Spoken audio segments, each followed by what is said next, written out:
Hey there, boys and girls of the YouTube world. Today, the Duff Dog and I are going to see if we can't get a 1965 Ford F100 short bed wide box fleet side running for the first time in roughly a decade, near as I can tell. So the backstory on this one is we were down in Oklahoma looking at the Facebook Marketplace, and I was coming back with Puddin's dually, and I thought, big block, overdrive, dually, crew cab, long box, towing machine. We can't go back empty. Couldn't find anything all week. Sure enough, the night before I was leaving, this thing showed up in the Marketplace. Quick hooked onto his trailer, went and snagged it up. Turns out the guy was a fan. He'd watched the show. He's like, hey, are you Mortsky Repair? And I said, never heard of it. But yeah, cool guy. Sent him a shirt. And story is on this is he picked it up from a buddy who never got around to it. And yeah, near as I can tell, 2016, 2017, the title was last transferred. So was it running then? I don't know. They got a lot of information on this pickup. It's almost like a Marty report, but it's like Detroit iron. Anyway, 6-cylinder automatic pickup. Originally was a 6-cylinder 3 on the tree pickup, and it was blue and white.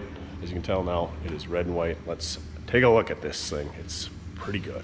I've been looking for one of these 64 to 66s for a long time. I mean, really the only difference in these things is 64s, you can only get a straight axle. 65 is the first year of the twin I-beam, I believe. And then the grills change from year to year. They call these a slick side, which is 61 to 66, came after the fridges and before the bump sides. The 61 to 63s have, I call them wrong beds, the terrible beds, the fridge beds, they're the ugly beds. That's why you gotta get 64 to 66 to get the good beds. I think this one's like a custom cab or something with this trim here. My unibody doesn't have that. It's got a lot of clear coat peeling, so somebody actually did a 2-stage paint job, but they kind of skimped on the prep work, as you'll see. Got some lichens growing on it. There is no seat, but the floors are pretty dang good. There's a little bit of rust right when you open the doors. See, he's got the door panels there. He's got a Euro manufacturer license plate he sent with it. Somebody added later model seat belts. I did throw, they had some conversion seats, some garbage seat. We threw that away in Oklahoma. So that bounce it up. Somebody did put the automatic steering column in. It looks like 74,000 miles. Somebody hacked a CD player in it. I mean, no doubt, it's a hot rod. Still got the fuel tank behind the seat. Weird spot to rust up here, but probably wouldn't be too bad to fix if you're concerned about it, but you know how we are. Maybe a little bit popping on that cab corner, maybe not. There's some scuffs in the doors. Something caught right here. Should be pretty easy to knock out. And then it caught this bumper, so we'll have to straighten that out. There's a little whammy there. I wish it was still that two-tone blue. Sliding rear window, which I kind of think are gross, but whatever. They did paint the inside of the box. A lot of times, amateur paint jobs, they don't do that, but you can see how they didn't do a great job of prepping it. Pretty good hooies in the tailgate. It's got that aftermarket tow bumper on it. And trailer wiring, that's pretty good.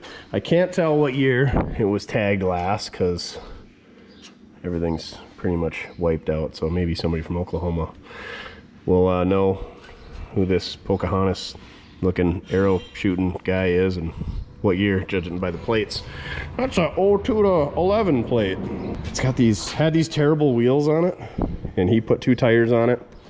He had a 79, like the Indy truck wheel, aluminum wheel on it that he wanted back, so we had a couple scabs on this side. And so what did I do? Grab some slots. We got that one from Zach, old truck guy down there in Oklahoma. He had that on his fridge truck and put Steelies on it and white walls, because that's what he puts on everything. And I guess I put slots on everything. And then we picked that one up, or a pair of those at the Pate swap meet. Those aren't polished. It's missing one of the wheel studs on the front. Lug nut guys hooked us up with some lug nuts. Go check those guys out, lugnutguys.com. But anyway, super solid. There's a pretty good whammy in the door here. I think most of it'll come out, but I think it's creased in this belt line, so we ain't gonna get that. And then a little bit in the cowl. You can see that. That's where I said the amateur paint job. They left the trim on it when they painted it, which is kind of weird, but is what it is. Like I said, pretty sure that was the first year of the twin I-beam. Rugged twin I-beam suspension has 2 front axles, so each wheel can step over bumps independently. Here you have visual proof that even on rough roads, your ride will be smooth. I guess these twin I-beams ride great. I don't have a ton of experience with them. The only thing I know is they're hard to lower. You got to buy Dream Beams, and they're like a 2 or 3 inch drop, and I'm like a 5 or 7 inch drop guy, and they're expensive.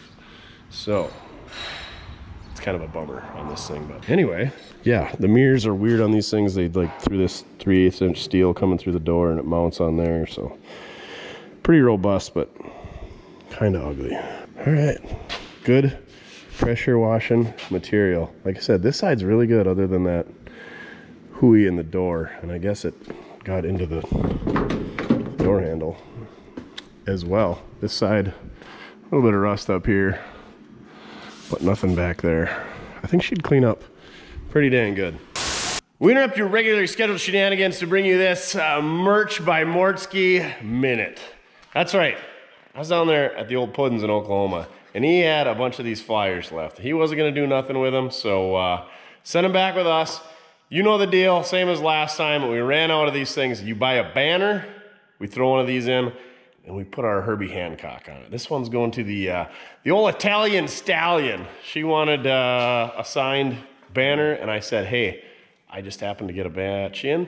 And she said, will you sign it for me? I said, absolutely. So if you want one of these signed and you want your name on it, send a message when you put in your order and we'll sign it. But until we run out of these things, every banner we got the Low Life, we got the Crown, and we got the Do logo. We got a ton of them in stock. So, and we got quite a few of these. I would say we've got at least 200 of these things. So if you want a banner and you ain't got one, or if you want a banner and you already got one and you want a duplicate to give away, or you want a banner and you want it signed, and you want a banner for your bedroom and one for your shop and one for your lake home and one for your vacation home, or you don't have a banner or you want to complete the whole set, whatever. Get a banner, get a free flyer. Signed by the myth, the man, the legend. No, not that guy. This guy. Go check it out, Mortske.com. We got all kinds of other great stuff. We got America ball caps available. We got a limited selection, so get on there fast if you want one of those suckers. Probably not gonna get any until the next Freedom Day. All right, now back to your regularly scheduled shenanigans. I'd have Duff open the hood, but he's outside hunting. Oh, Chin found him. He said, did somebody say hood? You gonna open a hood on this thing for me? You're a gentleman and a scholar, sir. Thank you so much. Man, that's a good dog. Like I said, this was a 3-speed truck, so they snuck a tranny cooler in there. Double clamped one side, not the other, so that must be the pressure side. I do believe this is the 240, smaller version of the 300 maybe, because it's not a 223. 223s, I think the carburetor's on this side. That's what my unibody's got.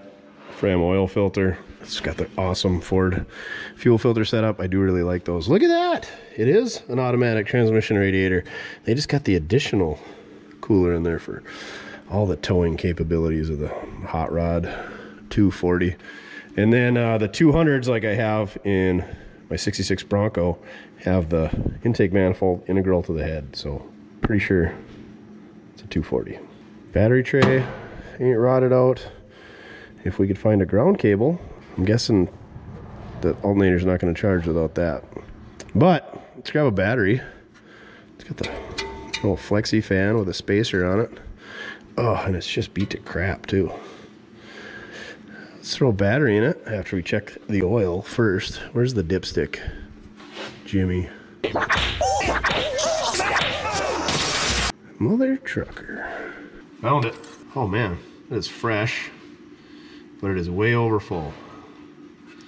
So it's got the fuel tank behind the seat, so usually that means they gravity feed, and so if your fuel pump's bad, it'll go past the diaphragm and fill the crankcase.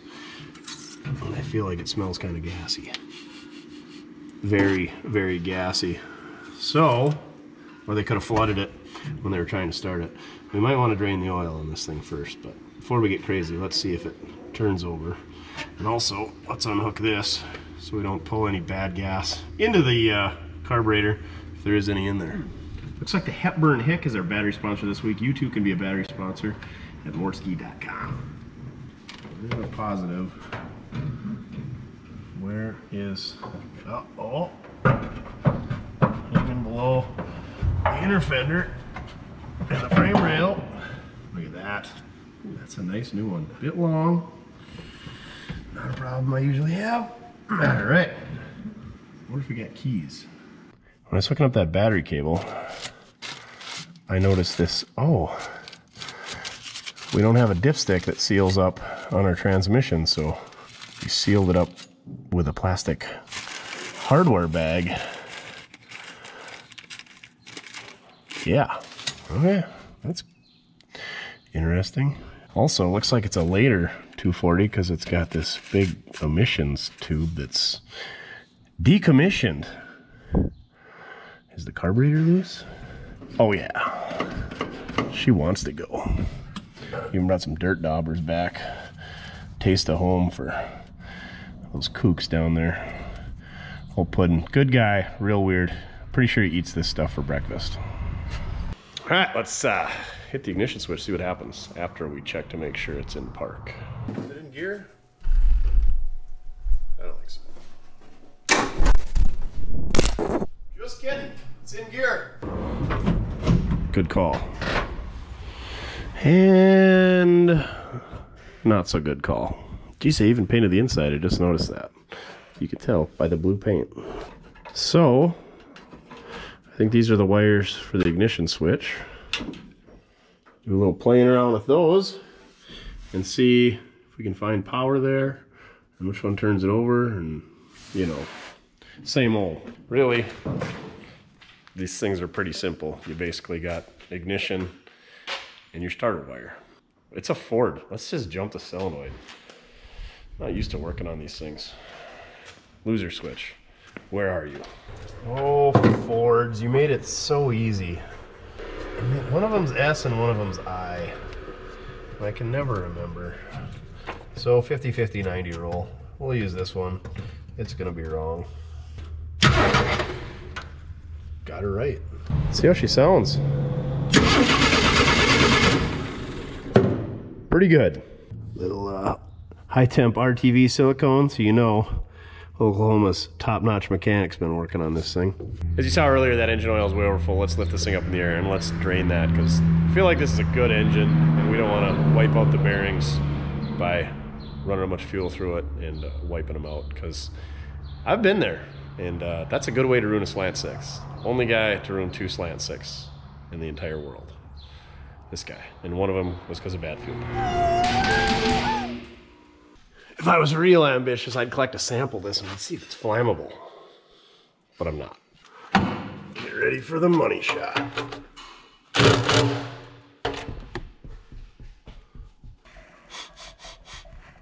Doesn't smell as gassy as I thought it would. Oh well. All right, new filters on it. We got to put oil in it once we get her on the ground. But while we got her up in the air, let's take a look at the bottom side of the old twin beam dream here. So here's your twin I-beam suspension. It's called twin traction beam when they're 4-wheel drive. Your worthless information. We have one beam pivots there and the other one over there. Apparently they got a little catch there so they can't overextend. Never seen that before. And the problem with lowering these is if you heat up the spring, it screws up your camber. But anyway, they really like these for the old off-road whatchamacallit, because you get all kinds of travel. But they got a kingpin here. The good news is this thing's got new kingpins in it. Got the old Monroe shocks, drum brakes yet. They did these control arm bushings both sides, so that is a plus.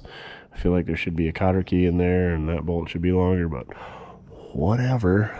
Like we talked about before, it's got that additional tranny cooler. They could have just hooked it up to here, but they wanted additional cooling for some reason, which is fine. I believe that's a C4 transmission. It's a 2-piece. It's got a bolt-on bell housing. Unlike the Chevy, it looks like it's got the stock style shift linkage in place yet. Looks like it's a greasy, grimy mess. A cute little C4 oil pan. But it kind of looks like it was a freshish rebuilt tranny, or at least somebody painted it up before they put it in there. The old 8870. Oh, that sold on a Steffes auction 2 days ago? Yeah, somebody must have bought her, driving her home.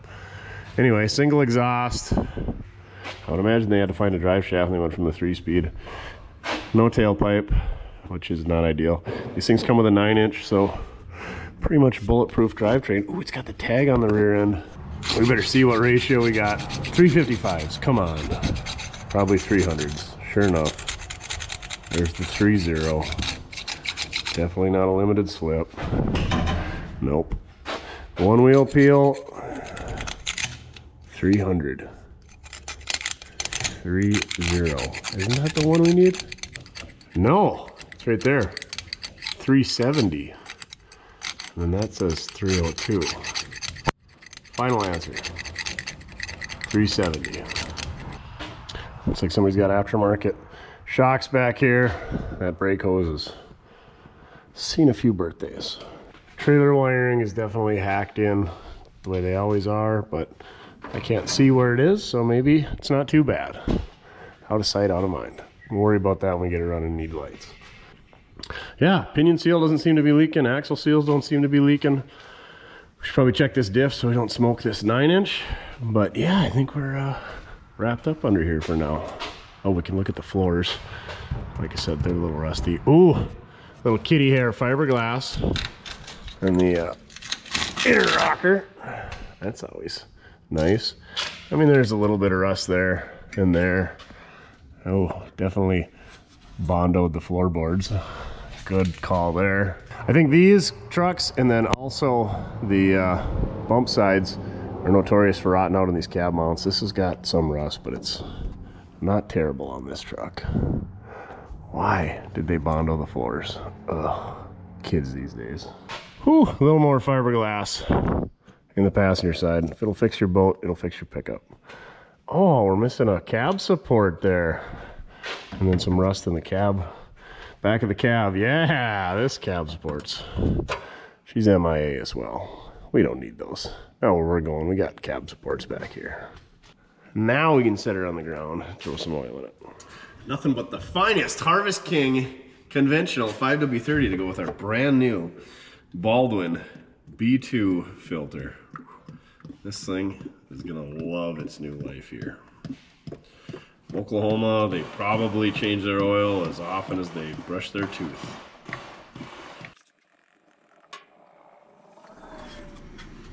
Guess while we're in here, we should probably take the air cleaner off so we can put some hot sauce down there at some point. See if the carburetor is doing carburetor things. All right, like I said earlier, throttle seemed like it was free. Looks like our choke is not hooked up. The cable's here. I wonder if she's stuck. Doesn't seem to be. We might want to hook that up later. Maybe not. Who knows? Let's see if we got spark first. We're going to take a jumper wire here. Hook onto that. Hook that up to our positive battery cable. We'll lean over this rotating fan, try not to lose any fingers. And we're going to ground this coil out on our fuel filter, see if we got any spark. Here goes nothing. We're gonna have to do the old Mortske flick.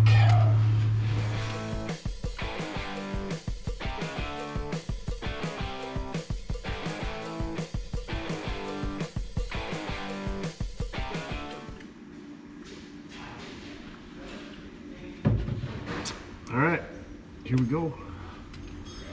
Slingshot engaged.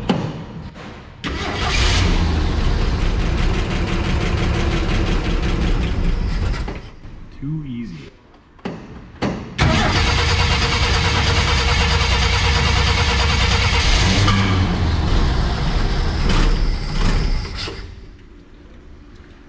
It's not filling the bowl.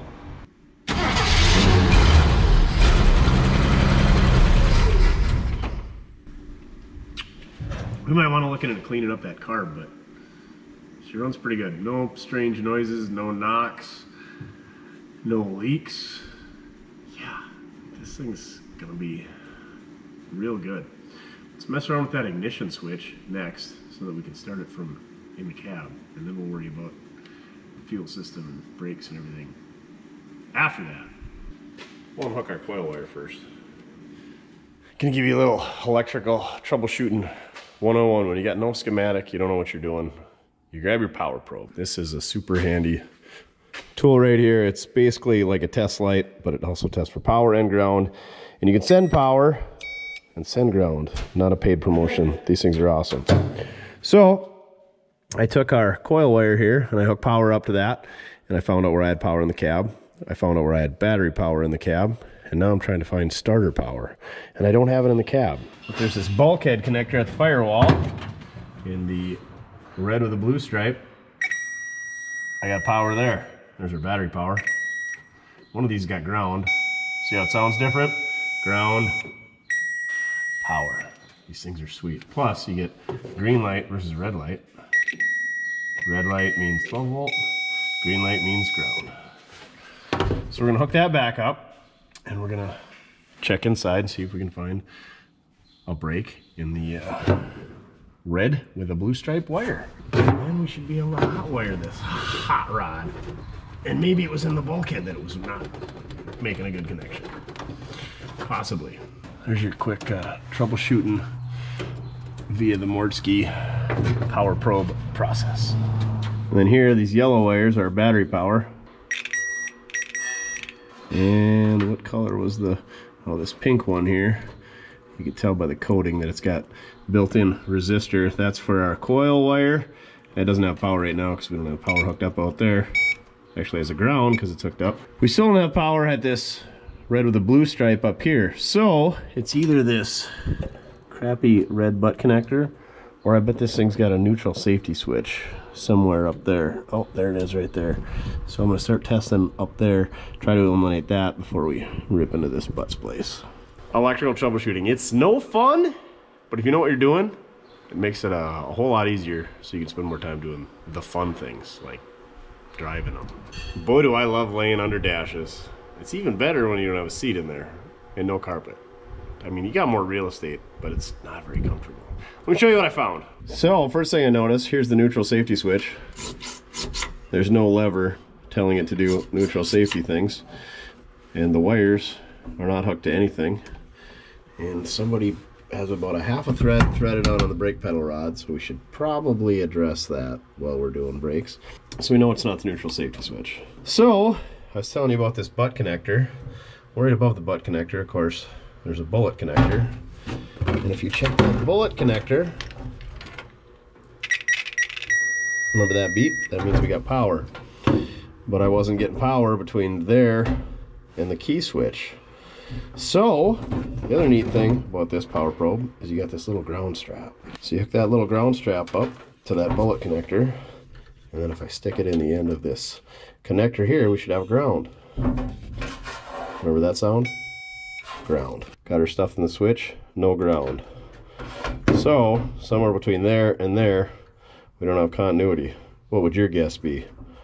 Probably right there. So let's take that butt splice out, put a new butt splice in, and see if we can get this thing cranking over from inside of the cab. Power probe, get one.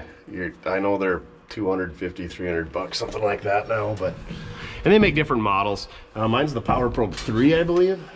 3 eyes. It's Roman numerals for 3. It's well worth it, man. If this thing crapped out, I would have one on order immediately because it is a necessity for doing what I do. It's so much better than a test light. Light years ahead of it. Jump in the Power Probe game. You won't regret it. Should be a link in the video description of tools we use, the Power Probe. If not, hit me up and we'll get it added in there because it's a must-have for doing this stuff. So great. All right, let's cut up a butt connector and test to prove that our theory is indeed correct, and then get a new one put in there if it is. Here's an interesting one. So I took this and I hooked our ground here and checked on the other side. We got continuity in that little piece. Then before I put the butt splice, I did the same thing, clipped our ground on here and checked on that spade. No power. So somewhere in the connection in that wire it's bad. It wasn't the butt splice, but if you remember there was a bullet on the end. It was the right female bullet. I hooked it up to our male that's up there. And check this out. Now we got power there. So if we hook that back up to the solenoid, take our power wire off, and send power, it should crank over. And we know we got power there. and then we'll just have to send power to the ignition, and we should have this thing running. I'm gonna go check, see if I got any Ford ignition switches, but probably not. We're just gonna have to do the old jumper wire thing. Electrical troubleshooting, it's fun. And if you're looking and you can't figure it out after a long time, it's the ground. It's always the ground. But some of us never learn that. Me being some of us. But now you know, it's the ground. All right, I'm gonna get this doctored up. All right, look what we found. This is out of a 65 Galaxy that I saved. You can tell by the way that I labeled it, 65 Galaxy. Mrs. Mojo sent us lemon bars. Shout out to Miss Mojo.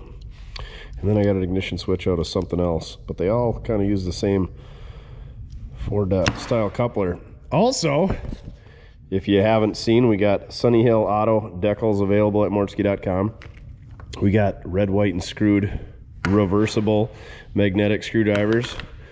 We got Mortske America ball caps, and then we got Mortske America packs. So go check that all out at Mortske.com. Get them while they're hot. These are limited edition, so get them while you can. Ooh, church keys, matches, magnetic koozies, coolers, air fresheners, keychains. We got it all at Mortske.com. We even got super scrapers, so hurry up and get those because they don't hang around on the shelves for too long. All right, I'm gonna put one of these ignition switches in and see if we can't get this thing cranking over via the key. Of course, I don't have the surround snapper inner thinger, and this one's different. So, you wanna put that in, pal? Electrical bores you? Yeah, me too. Check this awesomeness out. I think if we had fuel, she'd go. We do need the right ignition switch, or the right, I don't know, the hee-hoo thing that goes in there. You know what I'm talking about. Until then, we're just gonna have to make do. It's better than what we had. There's some extra wires down here. This thing was pinned out wrong. The crank and the ignition were backwards. So clearly this switch is not the exact correct switch, but so one of them already had a butt connector in it, so I just cut them. Well, they both had butt connectors in it. So flip those two around, good to go. Now we can start messing with some fuel. What are the odds? This fuel tank behind me is in good shape.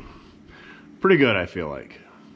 Pretty good. We had good luck with fuel tanks down in Oklahoma town. Ooh, it's got the Motorrad locking fuel cap. I'm just gonna go ahead and throw that stupid thing away. I hate locking caps, mainly because they give fits, and if somebody wants to get in there, they're gonna get in there, and every time I get these things, the key's missing. Almost every time.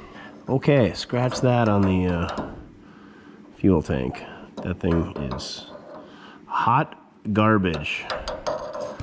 Look at the stalagmites, the hoo-ha's sticking down. You don't want to see that in your tank. And I've said it before, I'll say it again. If you got a tank that's like this, unless it's complete unobtainium, just throw it away. I'm sure you can get this tank for $200-300 bucks. Buy a new one, carry on with your life. Yeah, or boat tank it. Apparently your locking gas cap doesn't keep rust from starting in your fuel tank. Dang it. Until next time, Motorrad. Looky here what I found in my stash. Brand new LMC fuel tank for 61 to 72 Fords. That's right, it fits slick sides and the dent sides. Dent sides? Bump sides. Bump sides. I think I bought this one. Peterbilt things. I think I bought this to put in my orange four-wheel drive Ford. And I couldn't make myself cut that hole in that cab because that pickup never had one behind the seat. I don't know why, but I got one. So let's stick it in there. We're not going to have a new sending unit. I'm sure that one's rusty and crappy, but they're easy enough to swap later. So, lucked out. Buying stupid things and hanging on to them. Paid off. How hard is this going to be to remove, Duff? Oh, these ones are the easiest. 3 bolts on the back of the cab, a hard line, a ground, and 1 wire from the sending unit. Easy peasy lemon squeezy.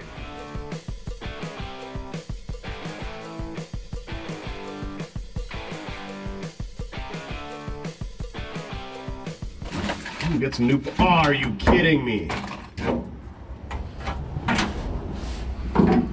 Brand new ignition switch. With key. What else we got rotting away here that we're probably gonna need? Seat belts. Probably should put them in. That's pretty stupid of me, huh?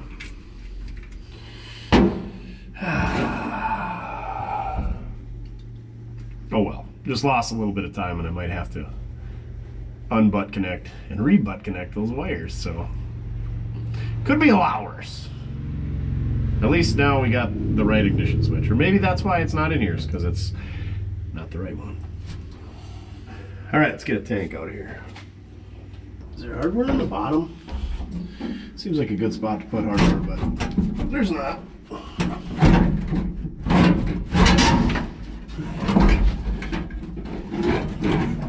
Come on, girl. Yeah, stuck on the filler hose. How do we get that to come apart? I'm just gonna take the clamp loose on the neck on the outside of the pickup. Maybe it'll come apart there. Let's see if we can't persuade it with the old pry bar.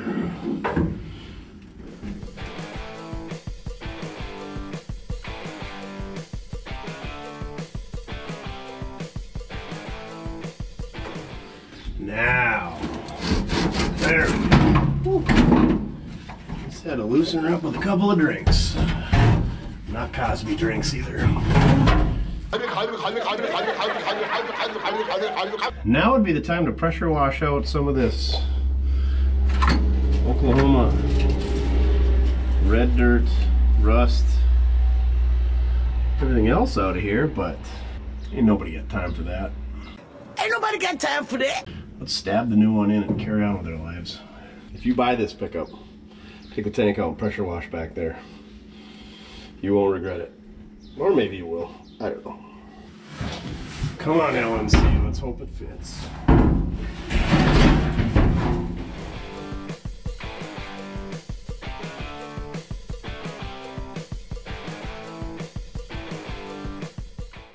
Let's take a second here to talk about my thoughts and opinions on in-cab fuel tanks.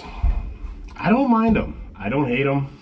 If you were going through the effort of building a pickup from scratch, I would say relocate it. If you have fuel injection, I would say relocate it. I like in-tank pumps, and if you have an in-tank pump in one of these, it's going to be a little bit of work unless somebody makes them, and I feel like nobody's really making in-cab tanks with pumps, but maybe somebody is, I don't know. In-tank pumps just run cooler, but it's going to be really noisy in here. If you got it sealed up, which it should be because it's a fuel tank, you're not going to get a bunch of smell in the vehicle. You're always going to have that sloshing noise, probably, unless you put like some of that foam like the race car guys put in there for going around corners. If you get an accident and these tanks explode, I feel like you're going to have bigger problems if it was a bad enough wreck that it burst this tank and caused it to go into flames. I mean, is it an option or possibility? Absolutely. But if you got a pickup like this, just a beater, daily driver, whatever, even a pretty nice pickup like White Lightning, that tank never gives me problems. But yeah, I wouldn't go through the effort. A lot of people say you gain more legroom because you can move your seat back further. That is a lie. Because every pickup you look at, 60 to 66 Chevys, 61 or 67 to 72 Chevys, these pickups, the tank or the seat sits flush against the back of the cab, so the seat can't go back any further. You do, however, gain some real estate for storage. You know, you can put folding chairs back here, your toolkit, your Mortske repair, can koozies, cooler, shirts, stuff like that. But you don't gain any more legroom. So whoever's telling you that is lying. So there you have it. In-cab fuel tanks, Mortske approved. I mean, having one outside of the vehicle is a lot better, in my opinion, but is it worth the hassle? Maybe if you did a full build, yes. But if you're just gonna do a carbureted hot rod or especially a daily driver, just buy one of these tanks for a few $100 and replace it or clean the one you got. Because it's a big hassle to move it underneath there. And the biggest hassle is finding a way to fill it. So you got to cut a hole in your bed floor or in your box side or make some fancy bracket that comes out your tail light. And that stuff's really cool. Or you could fill it through the wheel well, but then it's getting rocks and mud and everything thrown at it all the time. So there's options out there. And then a lot of them hang down super low and are ugly. And you might gain a little capacity, but I think these are usually 16 to 20 gallons, so a fair amount. And especially in one of these pickups, you're gonna wanna get out and stretch your legs every few hours anyway. So there you have it. Rant over. Let's finish bolting this in and go pull a sending unit out of that one and get it put in this one. And hook up our lines and our wiring. Also, these tanks are way easier to work on and way easier to check on your wiring and your sending unit and replace it and all that good stuff as well. So there is some advantages to these things. But let's debunk the myth that you're going to get in an accident, you're going to blow up and die, and you gain more leg room. Because that's a lie. Came with this fancy adapter for a 3/8 fuel line, but we only got 5/16 because we got the little baby 6-cylinder, so we gained an adapter for our collection. How neat is that? How neat is that?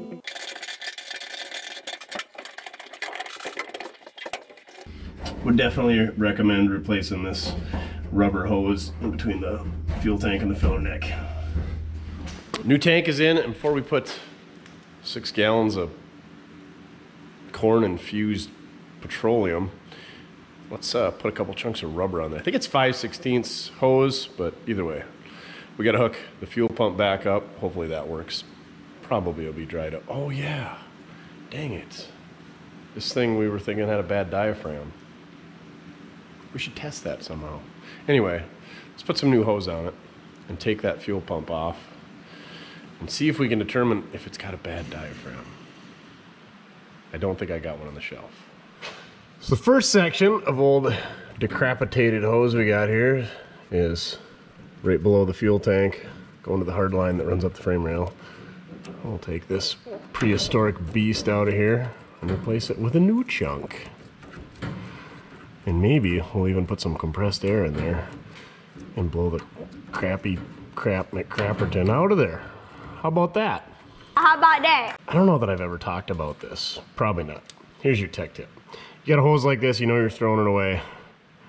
Here's what I like to do. Put a little slit right there with your knife. You gotta run her through a few times. Unless you got a way better knifey blade than I got.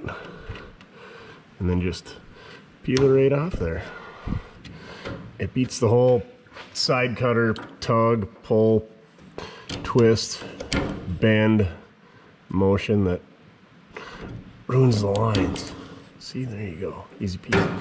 And now you got a perfect length hose for reference on how long to cut your new piece. Easy peasy, lemon squeezy. Well, hey, howdy, looky here. I finally did something right once in my life. Yeah, once. I could not get air to go through this thing, either direction. There's some rust in there. Like, a lot. So, the right thing to do would be to put a new chunk of line on there, but I don't want to do... Oh, okay. We can do this. There's a big chunk of rubber right here. Usually there's only a chunk of rubber right there. And then that guy up there at the fuel pump. But somebody's had a problem here because that's a chunk of rubber from there all the way back to there. So now, do we just clean out those sections? Or do we put a new chunk of steel line like should be in there? Yeah, we'll just clean out those sections. We're definitely not going to replace it with rubber the whole way. That's real hack move. That's like north of the border DD hack shop stuff. Either replace it with steel or clean the steel that's there and then replace the rubber. Not all rubber. That's like the silicone of fuel line replacement. So let's see if we can get air to go from there to there. I'm a poet, and I didn't even know it. Probably shouldn't even be messing around with this. I wonder if I got some 5/16 steel line upstairs. We gotta get this off there anyway. Let's see how plugged she is. All right, I'm gonna put a hose on the other end, blow on that, see what we get out of there. Oh.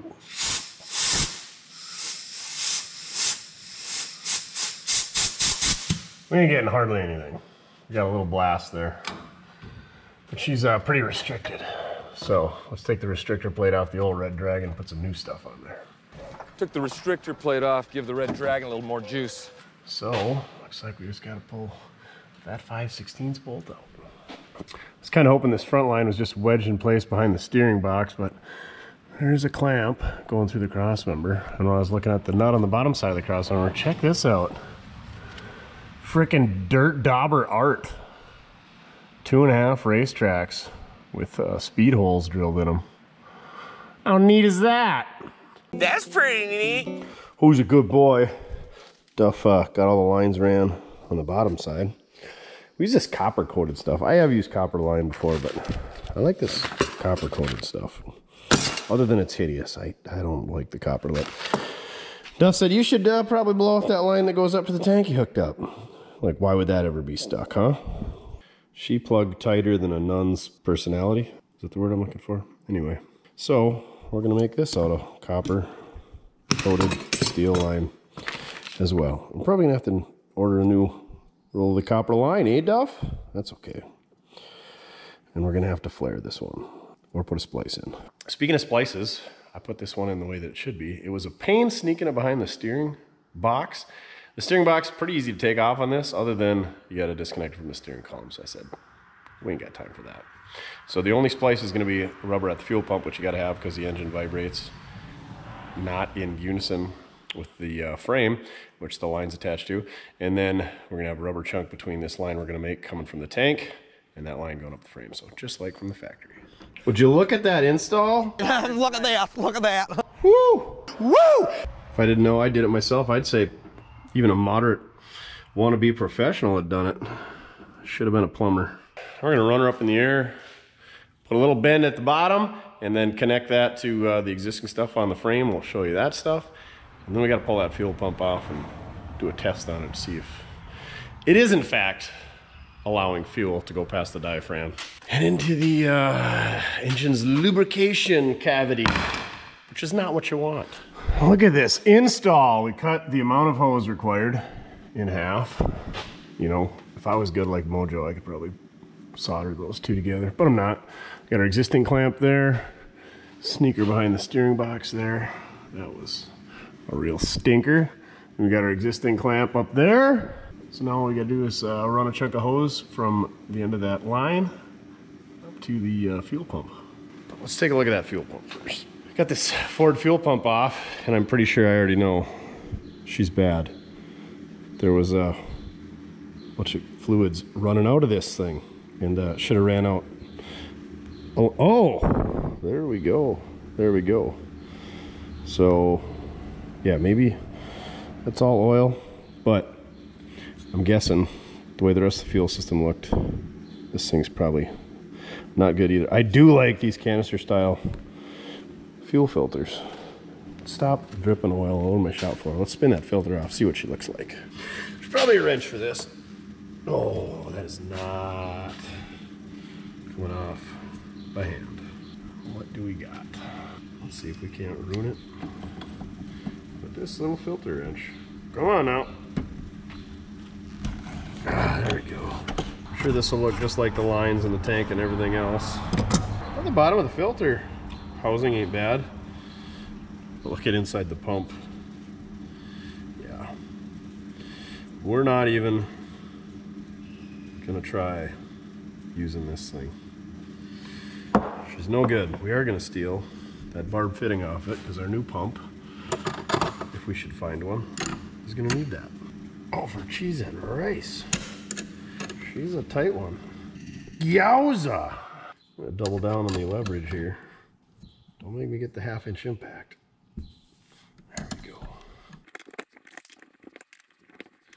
So like I was talking about earlier, these diaphragms will go bad and they'll fill a crankcase with fuel.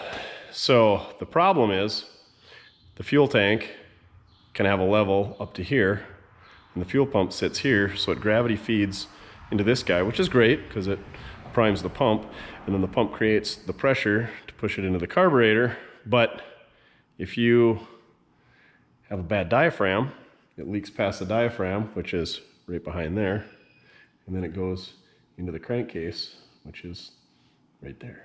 Bad news bears. I think I got one for a 289 upstairs. We'll see if that's the same. I'm sure it's not, so for the time being, we're probably just gonna block it off and run a 12-volt pump unless we can get one here ASAP. But it is noon on Saturday and all the parts stores are closed around us, and they don't keep stuff like that on hand. That's one thing. Everything in Oklahoma down there, they keep weird stuff on hand because everybody's still driving this stuff down there apparently. And also, if they don't have it on hand, they can either get it next day in the morning from Oklahoma City or next day at noon from Houston. So we don't have that option. We got Minneapolis the next day, and apparently they don't keep anything there either.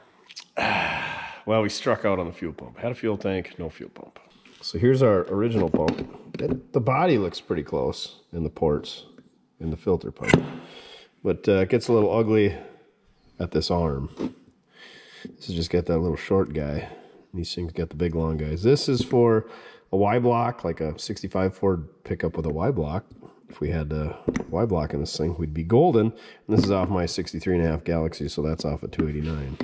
Those almost look like they would interchange, but they won't. I had one off a 400 for like the 71 Ford pickup, and that has vertical fuel pump bolt holes instead of horizontal. So we are SOL. Electric clickety-clack time it is, our favorite. The old fuel line saga continues. I thought, you know, we're hooking up this. You see the look at, I found a nice inverted flare adapter to a barb, you know, type thing to hook up the fuel pump. And I thought, you know, every other line's been plugged up. Maybe we should check this one. Guess what?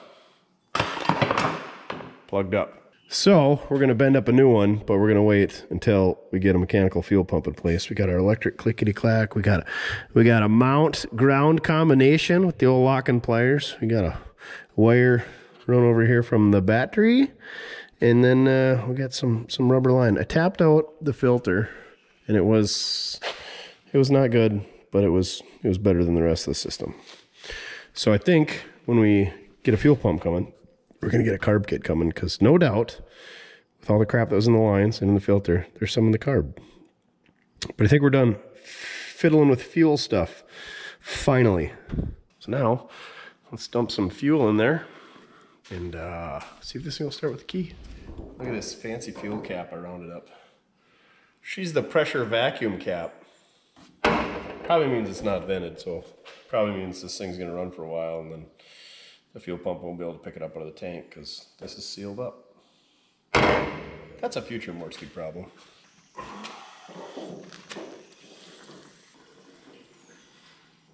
This is dumb. What are the odds that I don't spill all over with this thing?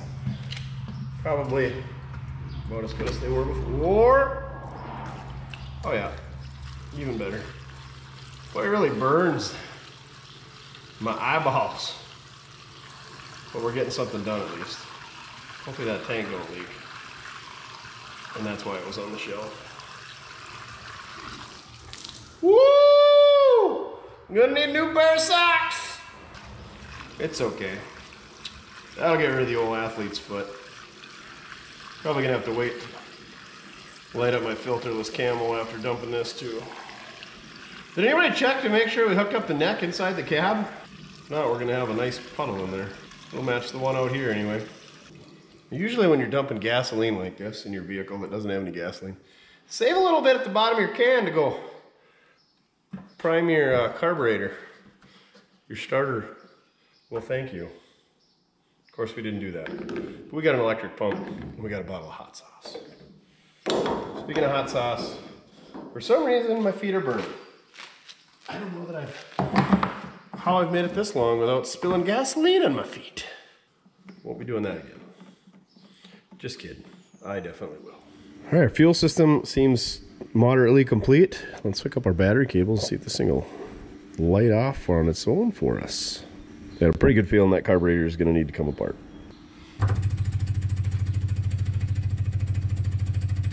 Come on, pick up some fuel. There we go. I don't blast all over in the carburetor. So far, so good. Double check, make sure she's in park. Keys on, let's do this. I said let's do this.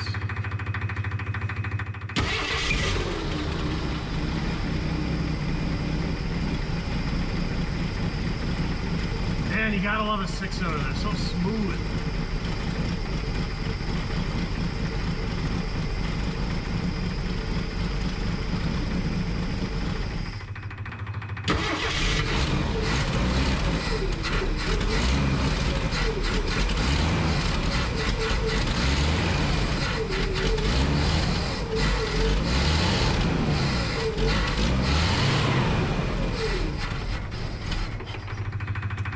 Yeah, that carb definitely needs some attention. Positively 0 accelerator pump.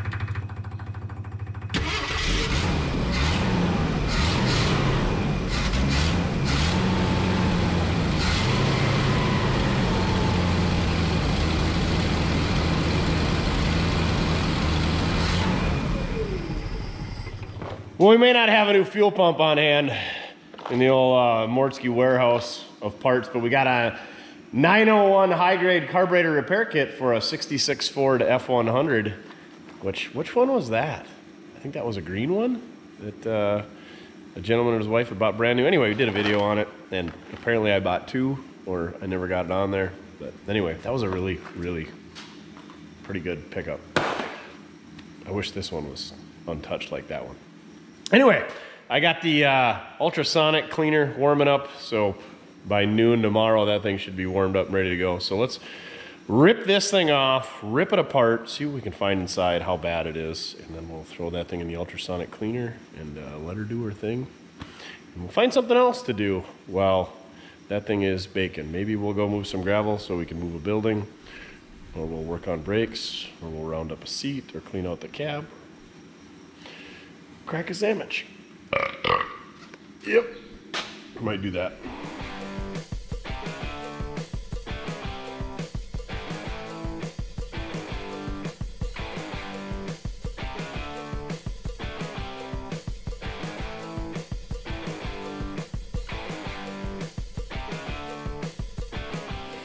All right, this thing is a greasy, grimy ball of gopher guts. So before we contaminate our nice ultrasonic cleaner liquid of choice, let's pressure wash it first, because that'll help the fluids in there last longer. And I just really, really, really love pressure washing. Not really. Pretty sure I'm just going to blast it right off this bench and break it, and then we'll have to figure something else out.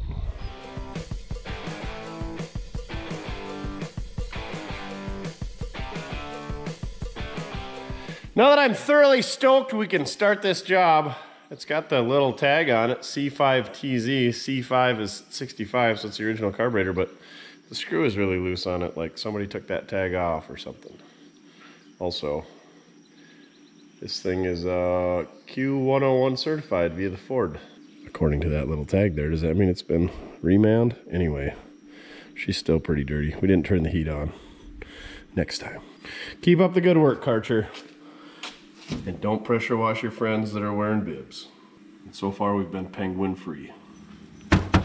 These bacon sheets, ain't tried one yet, but this should be pretty good for tearing this thing apart. Keep everything organized and clean, because that's what it's all about. All we're doing here is taking it apart and maybe seeing if we can see what was wrong.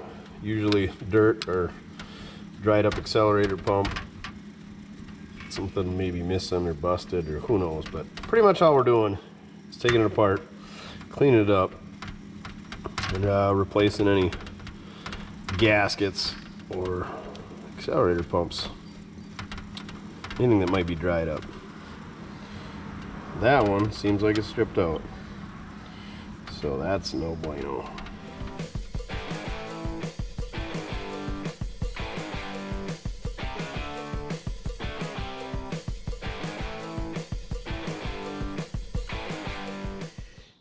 Well, there's your problem, kids. That is a lot of crap down in there.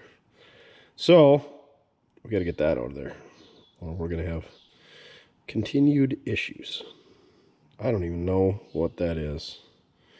White and crusty, and don't get any funny ideas. All right, let's keep ripping into her.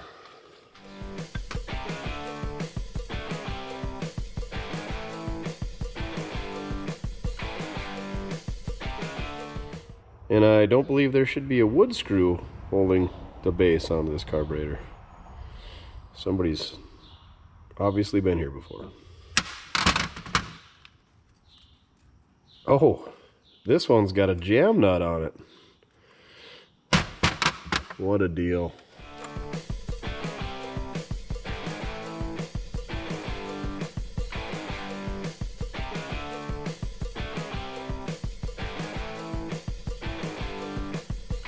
Look at that Hoover Schneef. I don't know if it's corrosion or what that is.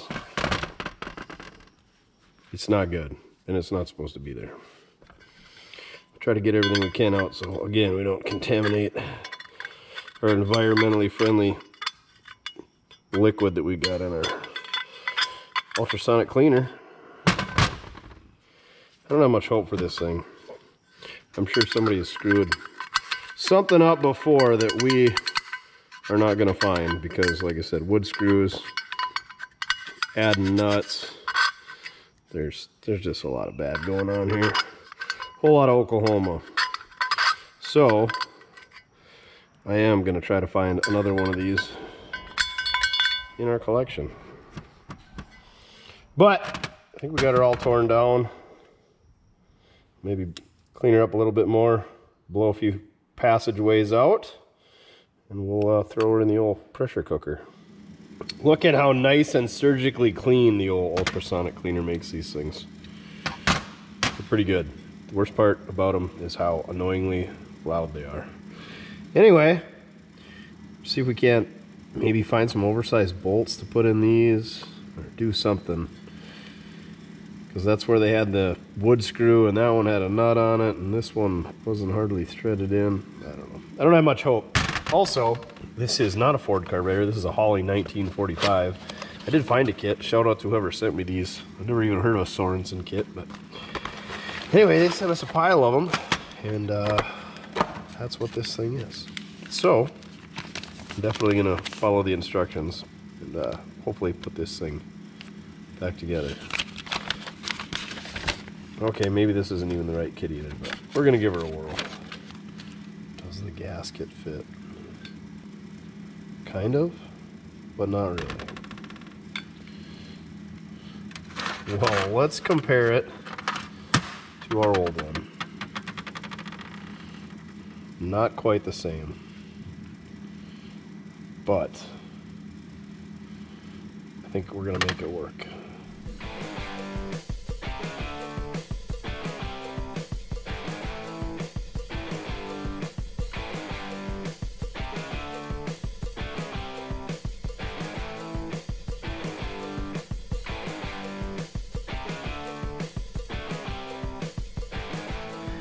All right, this kit is close, but it's not.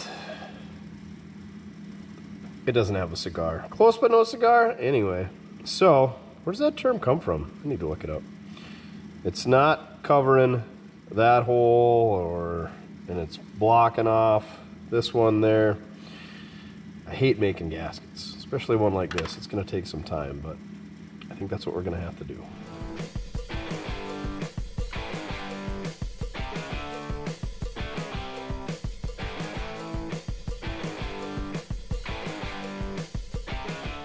Definitely not my best work, but we're getting better all the time. This is, to be honest, probably about the 6th or 8th gasket I've ever made out of these kits or whatever, rolls of gasket material. Everybody's got one of these. I must have a dozen of them somehow that I've accumulated over the years. But I think that's gonna do. We're gonna put a little Vaseline on here so that when we no doubt have to take this apart later, we can salvage this gasket if we need to, if we don't have a new gasket set by then. And then maybe, you know, my poor gasket making skills. Oh crap, and it already tore. I am over it.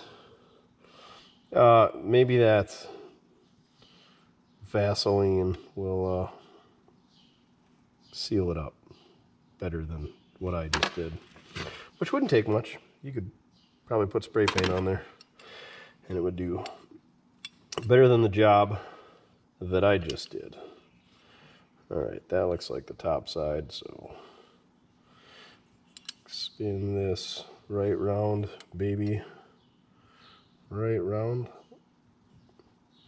What the French is going on here? There we go. It's gonna go like that. How does this fit? Can't go that way. It's gotta go that way. If I had unlimited time, I think you could probably drill and tap that to a larger size and then put a larger bolt in there, but we don't, so we're not. And then this guy with the nut, I think was on one of these two. Maybe that one was there. Anyway, this thing's a mess. And I actually dug through my carburetor collection, and when it comes to one barrels, I got a bunch of like Rochester, I forget what they're called, what the model number is. They're on like the 235 Chevys. And then what else do I have? Like a Carter YF1 and then the W1. I think that those are Carter as well. I got a pile of those, but I don't have hardly anything for Holley or Motorcraft. In fact, I had nothing. I have one of these. I believe it's like a 1904, something like that, Holley. They made these with a glass bowl as well. And I do have a kit for one of these. So it's probably not the right kit, but it's close enough if we have to, if this doesn't work. And then I also got like another Ford pickup out back with a 240 or a 300 or something that was going to be my last year's. Well, I do have the Bronco that I could steal a carburetor off of, and we got my little short bed unibody. Both of those tightened up really well, surprisingly. But I didn't want to steal a carburetor off something that's running and driving, even though we haven't really had them out yet this year. I did get the unibody running and moved it around the yard, but the Bronco has not been out yet. Too many cars. All right, I don't think that base is going anywhere. So now we got to figure out how this top goes together. And because our diagram, our carburetor is not the same, a lot of the parts won't fit, but I'm guessing the general assembly and layout should be the same. The main thing was this little doodad piece popped out of there, and I don't know where that come from. So hopefully this diagram will tell us. I think it goes in there.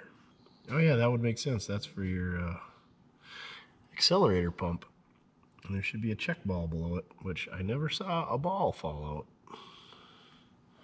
So we're probably not going to have a ball in there. We're definitely not having a ball. I've never seen a spring that holds a float down. Usually it's a shaft or a pivot rod or something, but I guess we're using a spring here. Got a feeling we're going to be doing a bunch of putting together and taking back apart to get everything clocked right and such. But here goes nothing.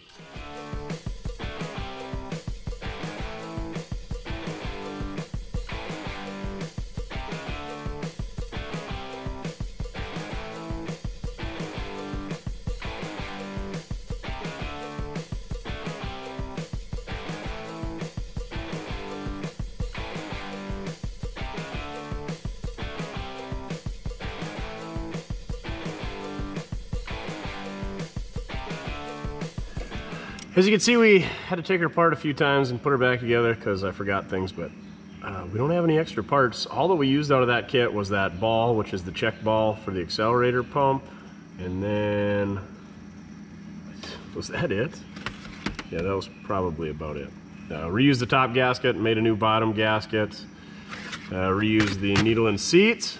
We're gonna get ourselves a new filter because we don't want to be taking the crap that's in this filter and shooting it into our rebuilt carburetor. Oh, we used the accelerator pump, the rubber off of that, the umbrella. So let's throw a new filter on that, throw this thing back on. We may use the base gasket unless I got one that we can use, or the old one's good enough, and we'll be ready to go. This is a 1940 Fred Jones Manufacturing. Anyway, all these top screws except for like 2 or 3 were stripped out. This thing is just absolute hot garbage. We're gonna have to find a different one if we stick with this style of carburetor. But this is a 1940, and this kit was for 1945s and 1946s, so that's the difference. All right, let's get this thing whammied on.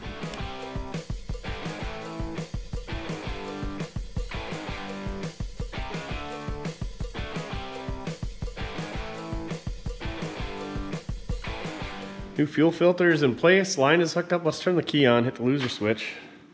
Better yet, let's just hook up the fuel pump and watch gas run everywhere, because that's what's gonna happen. Oh, the positivity is running deep today, boys and girls. Come on. Where's that leaking at? Oh, I didn't put tape on that. I don't think you're supposed to, but I will. So, it's leaking by the filter. I could snug it up some more, but let's put some tape on it first. Dump a little gas on the exhaust manifold. I was always told if you had fittings and either one was aluminum or brass or copper, mainly brass and aluminum, that it should just seal on the threads and you don't need pipe dope. But apparently that's not the case. Comment down below if that's what you've heard and what you practice as well. I guess it doesn't really matter so long as it doesn't leak, but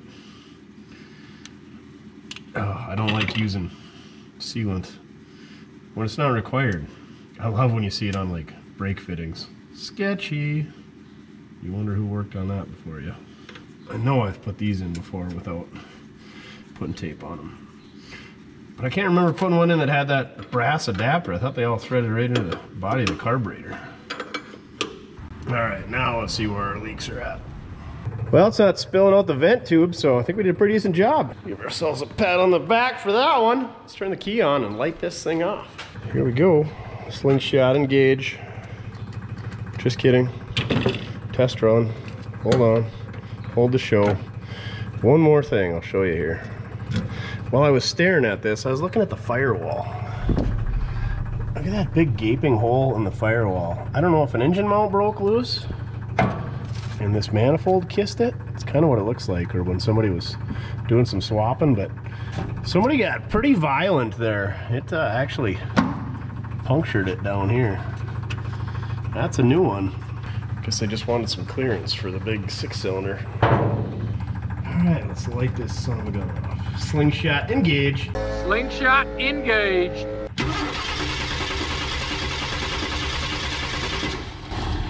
Come on, you know you want to. So the choke bracket is held on by, you guessed it, the top screws on the carburetor, which are all stripped out, so that's real convenient.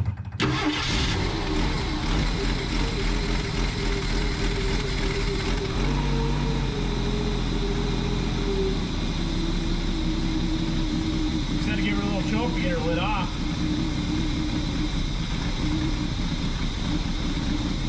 Maybe turn the idle up a bit. If I can find it.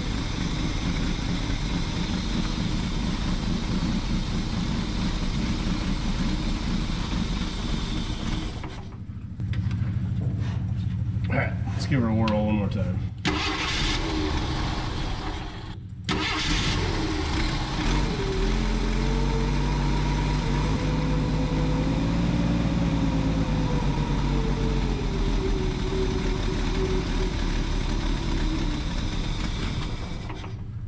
real sweet location for the idle adjustment setting screw. You can almost get at it.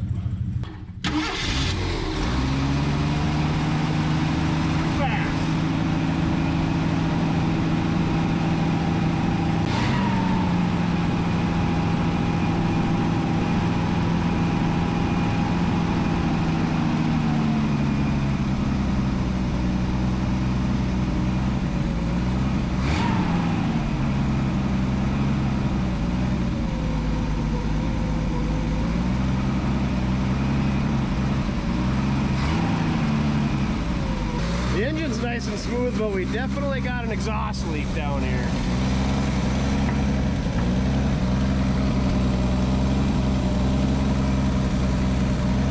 Hopefully it's not a cracked manifold, maybe it's just that donut in there. Or maybe it's around this terrible silicone gasket they put in. Either way, the carb seems like she's doing pretty well. Still might dial it in just a little bit more. You know how every screw on this carburetor is stripped out? Well, between the base and the main body, we got a pretty good vacuum leak. And that's why you gotta have the RPM up so high. Case in point.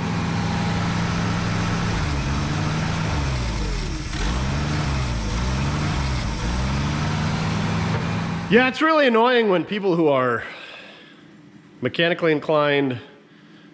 declined, just have no mechanical aptitude, decide to work on carburetors, and they're also apparently the strongest people in the world because they think that they just need to over tighten everything. I don't know why every screw on there is stripped out. So we'll pull it apart, see if we can't snug those up a little bit more. I don't really know a good way to tighten them up. Maybe other than, like I said, drilling them out and tapping them, and oh, that sounds terrible. So we'll play around with that a little bit, see what we get. I mean, it's a pretty good engine, unfortunately, so we can't just abandon hope now. I mean, I would love to drop a 302 or a 351 Windsor or a 390 or a small block Chevy or an LS or something in it, but this will be easier. Let's just stick with it. I'm gonna pull that off quick and we'll see if we can get those screws tightened underneath there and go from there. Good news is everything's nice and warm under the hood now. I need a break from the fuel system on this thing. Took it all apart, cranked those mother truckers down, and it still leaks. I think the person before me, who stripped out the threads, also warped the ears or the flanges on that thing, so we could take it apart and we could file them all down and get it smooth, but I want to get some brake parts ordered. So let's get this thing up in the air and see what we got going on for brakes. Maybe we can just get the wheel cylinders, but there's a couple different sizes of brakes. There's like a 2-inch shoe and an 1 3/4 shoe. So let's lift this thing up in the air. Let's pull a wheel and tire off and see what we got. Oh yeah, we need a wheel stud too, so let's use this side.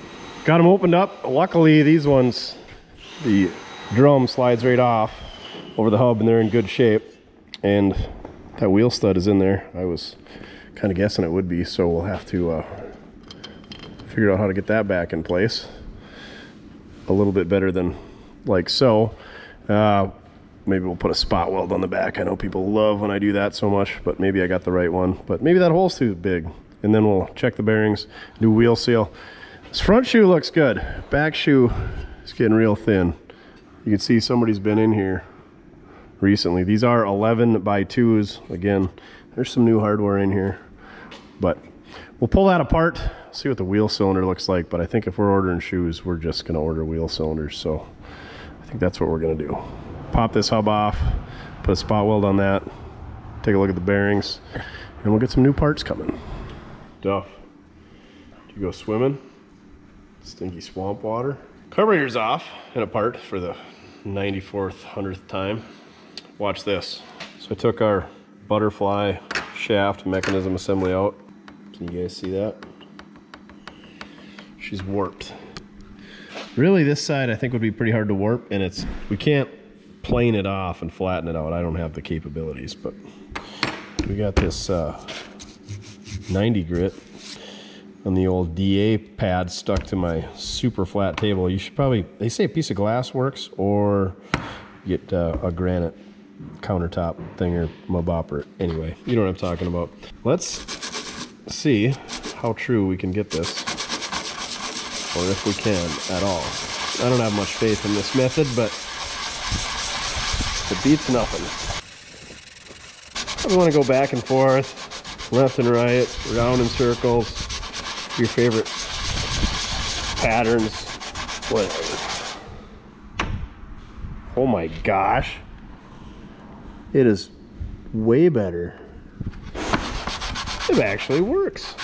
All right, I'm gonna do a little bit more of this. We're gonna put her back together and see if that fixes it. Like I said, you can put a straight edge on here, but you can only touch 2 spots. Where here, if we could set it on this table, we could see if it's flat, but there's too many other things in the way. So we're gonna do the best we can. Hope for the worst.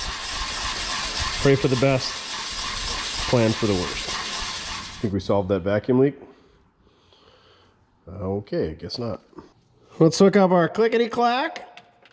See if she runs out. It's not leaking. Never was a problem before, so shouldn't be now. Let's fire it up, see if we got a vacuum leak still.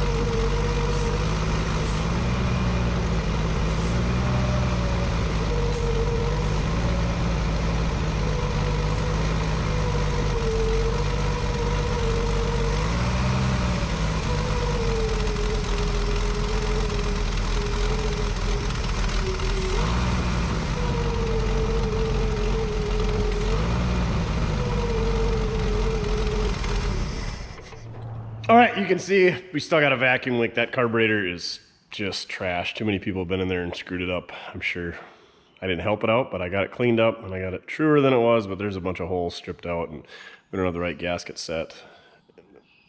It's just too far gone. We need to find a better core or a whole different carburetor, but I think this one will run good enough for a test drive. So, that being said, we got this wheel off. Let's go ahead and take a look at the wheel bearings. I happen to have some Federal Mogul part number 4148 wheel seals on hand. So we'll check these bearings, and if we gotta put new grease in them and some new wheel bearings, so be it. Oh yeah, and we gotta fix that stud.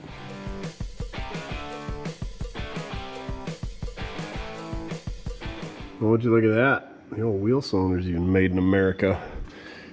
Put a couple of spot welds on this wheel stud. It turns out that the hole's kind of hogged out in the hub, so even if I had a new one, it wouldn't do anything. But all those tacks are doing is keeping it from pushing out or from spinning. So everyone's like, oh, you can't do that, you're a hack. Yes, you can. There's absolutely nothing wrong with that. So that's out of the way. Clean up these bearings, and you can guess why there's another one there. This one is real chewy. She's pretty gritty on the bearings, and you could tell just by spinning it. She's shot. So I had a new set 2 National bearings on hand. So we're gonna knock the race out, because I'm guessing some of that pitting transferred to the race or vice versa. So we're gonna knock that race out. The inside, which is a set 5, looks good. So we're gonna just grease these up and run them, but we're gonna knock that race out of there first. Wheel bearings are all packed. We got our new seal ready to go. I got our new race driven in thanks to our race driver set thing that we got right here. It's a Power Built kit number 66. Just a bunch of these tapered adapters that go on a shaft, and you whammy it in there. Whammy! They keep you from marring them up. So I'm gonna drop these in and drop one of these in and drop that on. Oh yeah, a couple of these studs started to come loose while I was doing whatever, so I tacked them all in. We saved ourselves a big headache by running down the road with a terrible wheel bearing, because when that goes out, it's a bad day. All right, let's slam this thing together. All right, you would never guess it. Tore into the other side. That small bearing, the A2 set, is smoked, but I got another one on hand, so we're gonna use our handy dandy bearing race driver. That thing sits right inside the taper of this thing. Hold on, hold the phone. That ensures that you get her tapped in nice and straight. I tore apart our wheel cylinders, and those things looked pretty good. I did stick some new 1 1/16" cups in there, so they're basically rebuilt, ready to go. We did run our 3-jaw hone through them with a little brake fluid, cleaned them up good. But in the meanwhile, some new ones have showed up. It's been a couple days since we worked on this thing. You know, we're busy around here. I got our handy dandy bearing packer. We're gonna pack those, put those together, tap our seal in, and that's all gonna be ready to go. Like I said, we've been bouncing around projects. I got the right carb kit, but that carb is shot, and I forgot how much I hate that carburetor, so I don't know. Hopefully that thing works good enough for what we're doing here, otherwise we might have to steal one of another vehicle. Like I said, I got new wheel cylinders, we got new brake hoses, we got master cylinder, plug wires, rear wheel cylinders, all that good stuff. Tune up, ready to go. The only thing that we didn't get is shoes. They ain't here yet, so if they show up in time, we'll put those on. If not, we'll just keep running it. The funny thing is, this thing came with a whole bunch of documentation. And here is said documentation. Here's this CD that I don't know if I mentioned or not. The 1965 Ford truck, Detroit Information Systems. Looks like this thing was built in Dallas, two-tone, blue, anyway. And then it also, I think it's like a Chilton's manual. There's a whole bunch of paperwork in here and receipts. It looks like in 2004, quite a bit of work was done in the Oklahoma City area. Teresa Kaufman, Paul's Conoco, Oklahoma City, transmission cooler. There's exhaust work, brake work, carburetor work. So I'm blaming it on whoever did all that work 20 years ago. So I'm guessing that was probably the last time she was really on the road and usable was 20 years ago. That's when they did the tranny cooler and went through the carburetor and the exhaust and the brakes and all that stuff. Anyway, let's get this race driven in and our bearings packed and bolt our new wheel cylinders on, and we'll definitely throw these ones in the box for a future will it run or a rooster cackling out back. Stuff's hopefully chasing it. All right, let's get back to work.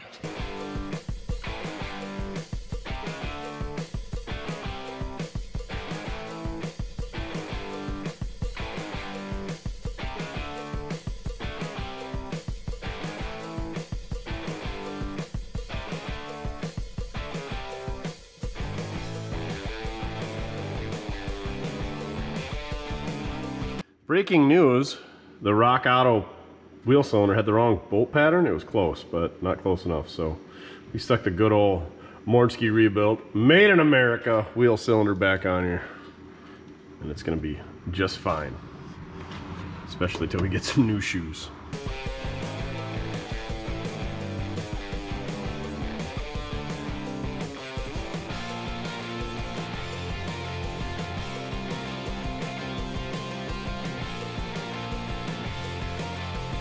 Driver's side's done. Let's bang out the passenger side real quick, and then we'll do the rears, I suppose.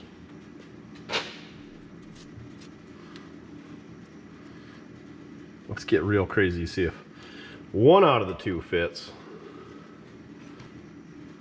Hey, might be a chance. So you're telling me there's a chance? By golly, it actually went.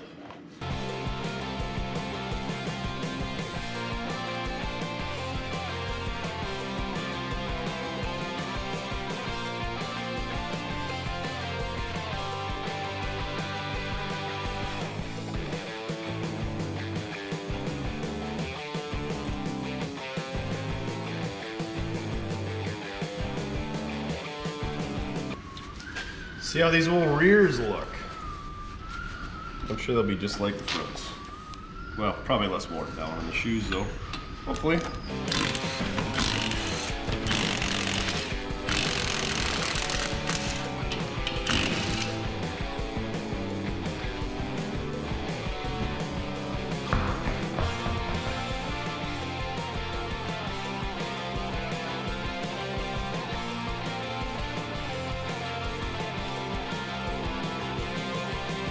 All right, the shoes look way better back here. Looks like somebody put some new hardware in there.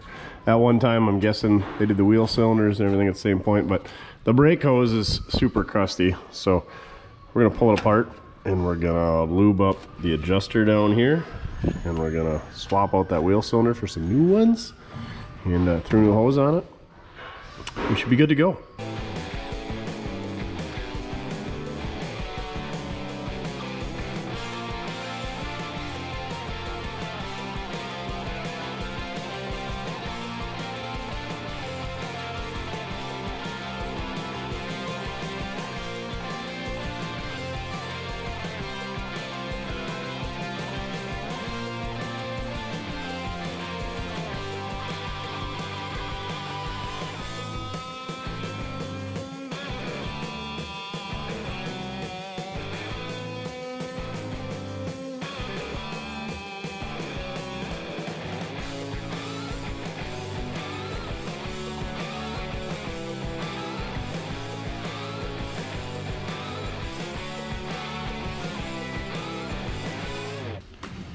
All right, everything's done on this side. Shoes looked good.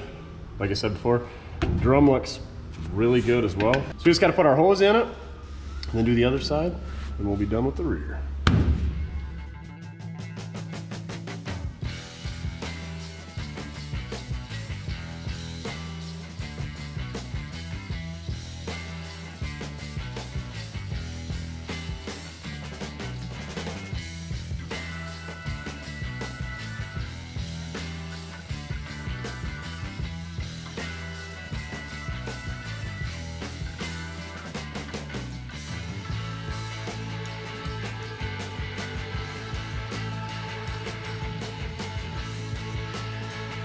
So in case you didn't notice, you gotta heat up the center of these drums because they're hub centric on the axle and they like to rust on there, and you gotta have a nice tight fit, so you don't wanna bung that all up. A little heat goes a long ways, just like the decal. Get yours at Mortske.com. Speaking of that, we're gonna get a little heat to this brake adjuster. She's seized up, so we'll get that cleaned up and loosened up. Throw that back together and a new wheel cylinder, adjust everything up, be good to go.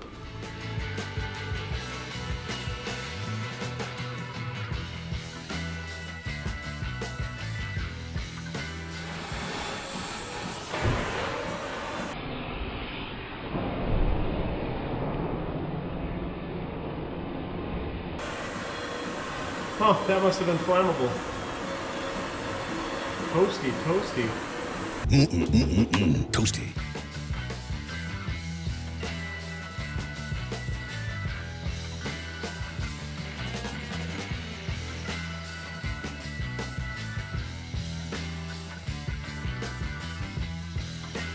Last piece of the brake puzzle, the master cylinder.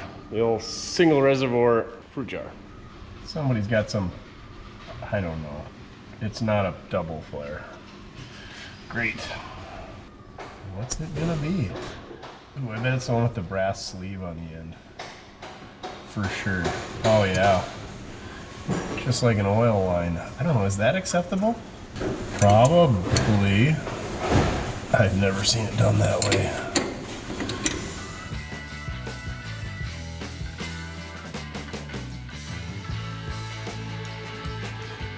Mismatched hardware, telltale sign that somebody's been in there, but we knew better than that.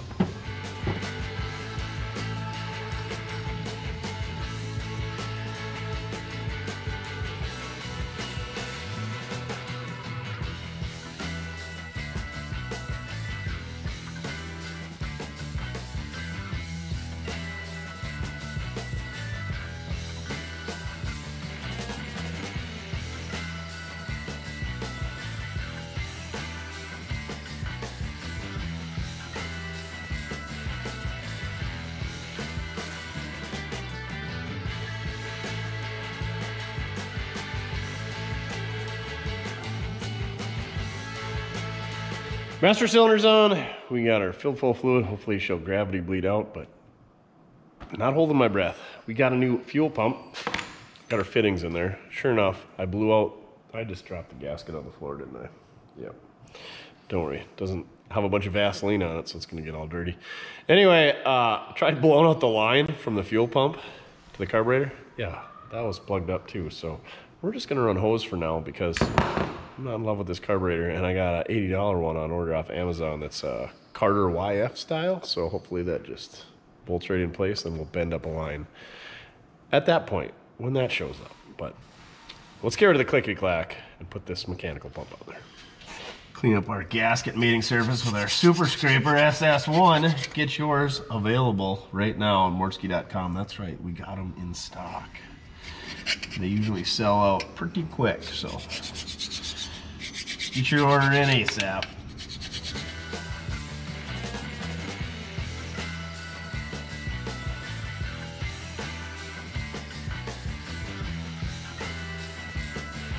Before I totally abandon the clickety-clack, let's make sure this thing's working. Do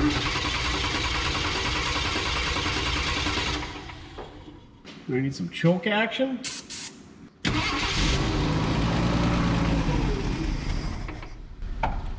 Apparently. 240's a little cold-blooded.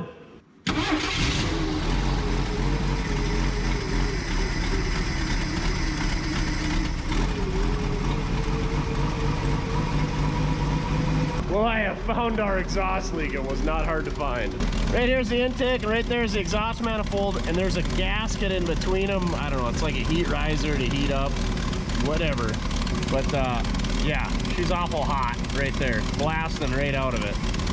So the bad part is, other than I don't have a gasket, is you gotta pull the intake and the exhaust to reseal that up, I believe. So that's definitely not happening on this video. I feel like I don't have any 240 exhaust kits on the shelf. Like we talked about before, somebody's been in here. There's a bunch of orange silicone, and oh yeah, it's real bad right up in there. So then they got a nut for a spacer.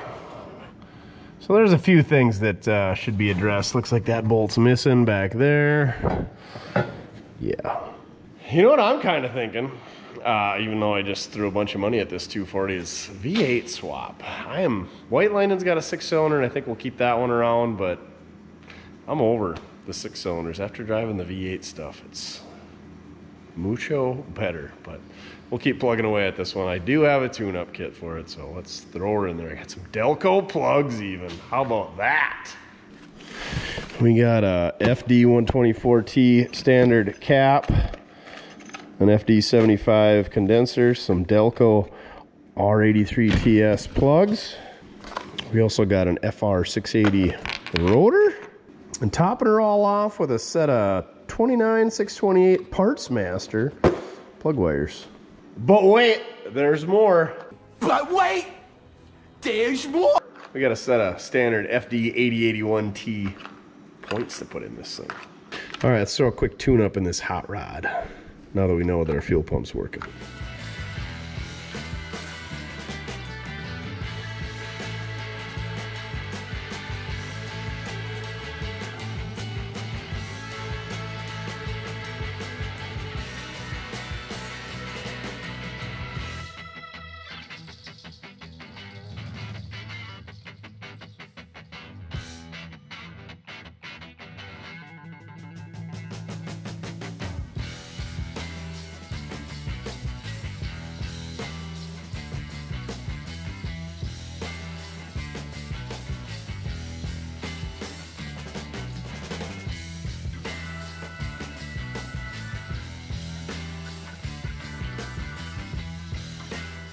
Ignition tune-up complete. This thing had Bosch plugs in it. Super Bosches. And they're a little fouled out, but not terrible. I don't think they got many miles on them. Same deal. Cap rotor, plugs, wires, all that stuff. The inside of the cap's really good. The outside, a little dirty, but rubber wires, they break down. Cheap investment. Gapped her to 25,000, so I think that's what the internet says to do. So well, let's see if this thing will fire up, because I could have screwed something up. I could have a bad set of points. I don't like the way the distributor cap sits on the distributor. It's kind of loose. Let me show you. So I think something's not quite to spec, but it's probably the way it's got to be with these new parts. You never know what country origin you're going to get. All right, let's crank her over, see if she lights off. She loves to be choked. It's okay, I don't girl like that. Anyway, where's the loser switch? Here we go.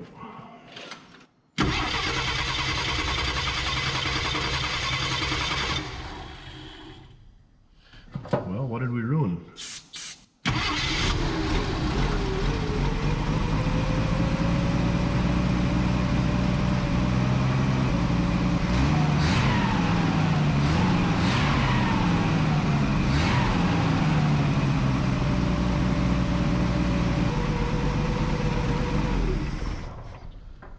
Very nice. I think our tune-up was a success, a great success.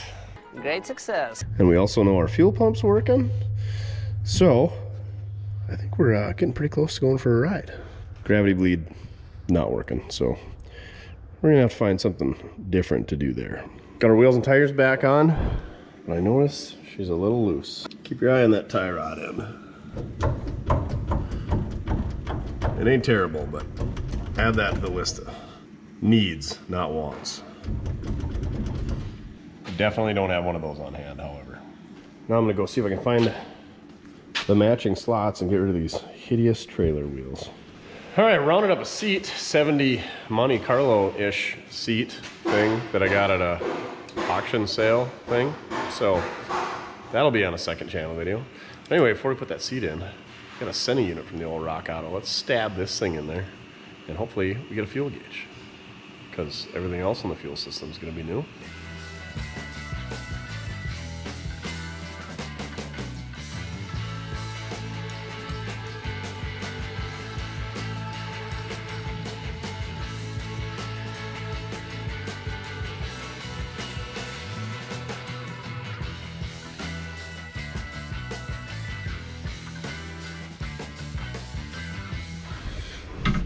All right, let's see if we can get this ignition switch debacle resolved, AKA get it held in the dash. Always dig under the seat for spare parts.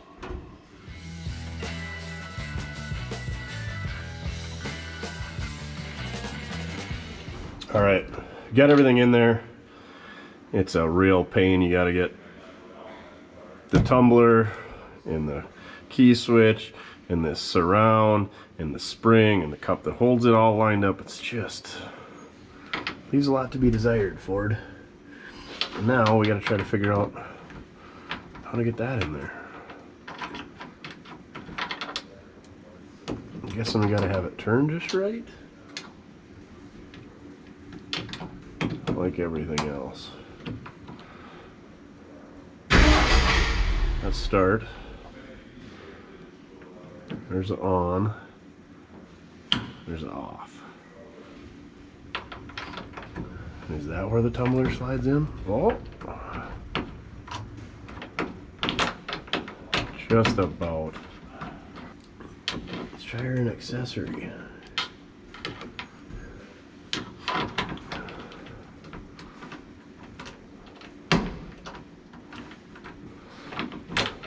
That ain't it. Finally got her. They got the little pinhole in there, so you stick your pin in there and you turn it to the left of accessory and then she'll slide in. Good to go. Now we don't have to hold it when we turn it. And we got our spare switch back on the shelf. And Chin is back there beating Morse code into a 58 Chevy front clip. You ever wonder why they call bucket seats? Probably because somebody was sick of a bench seat, sat on a 5-gallon bucket. I got one up on that. I got milk carton seats. These are the extra wide for people with 36-inch waists and larger. Let's throw that in there. Get the lift arms out of the way. See if the transmission works.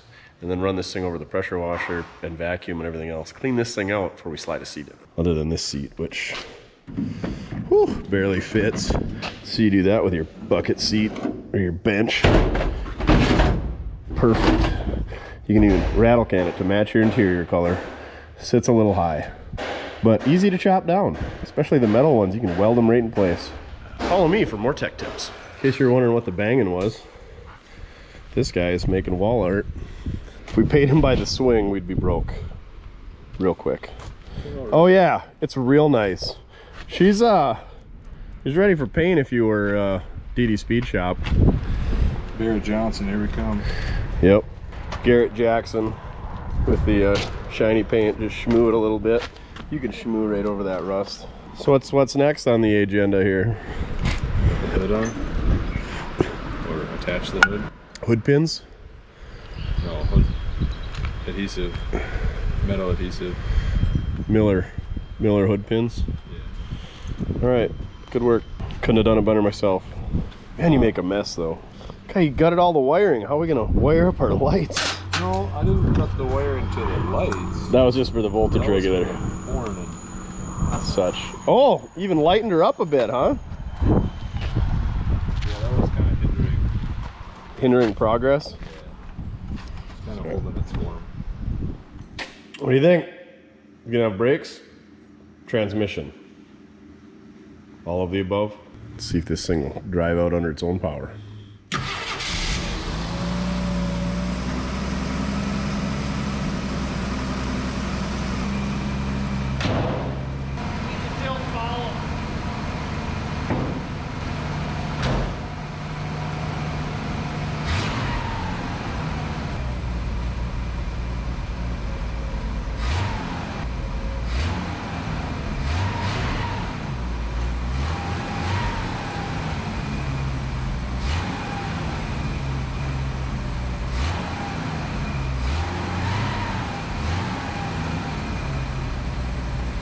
Hopefully some ATF helps out the training because it's not one to do tranny things right now. I was just gonna say how good it's running, but it's just running. Not anymore. Well, the transmission fluid is not on the stick, so it's a good place to start. I think we're gonna start with just dumping 2 quarts of Dexmerc in there. See how that works. Dexmerc is for Fords because Fords make Mercuries, and this says Merc on it, which is slang for mercury. Let's grab the shifter, see what she does now.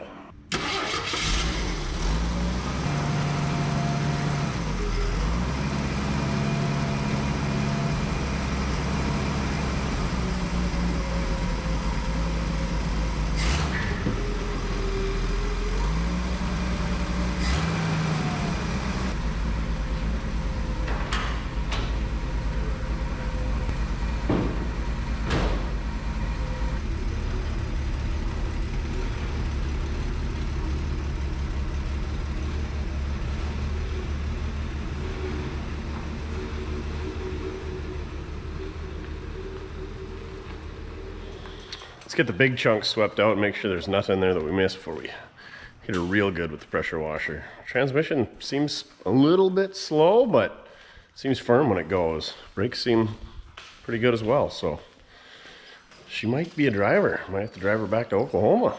Grabbed our gas jug and our core battery out of the bed. Now we just got a bunch of leaves and sticks and whatnot. It's the beauty of not having trees in North Dakota. You don't have leaves to clean up.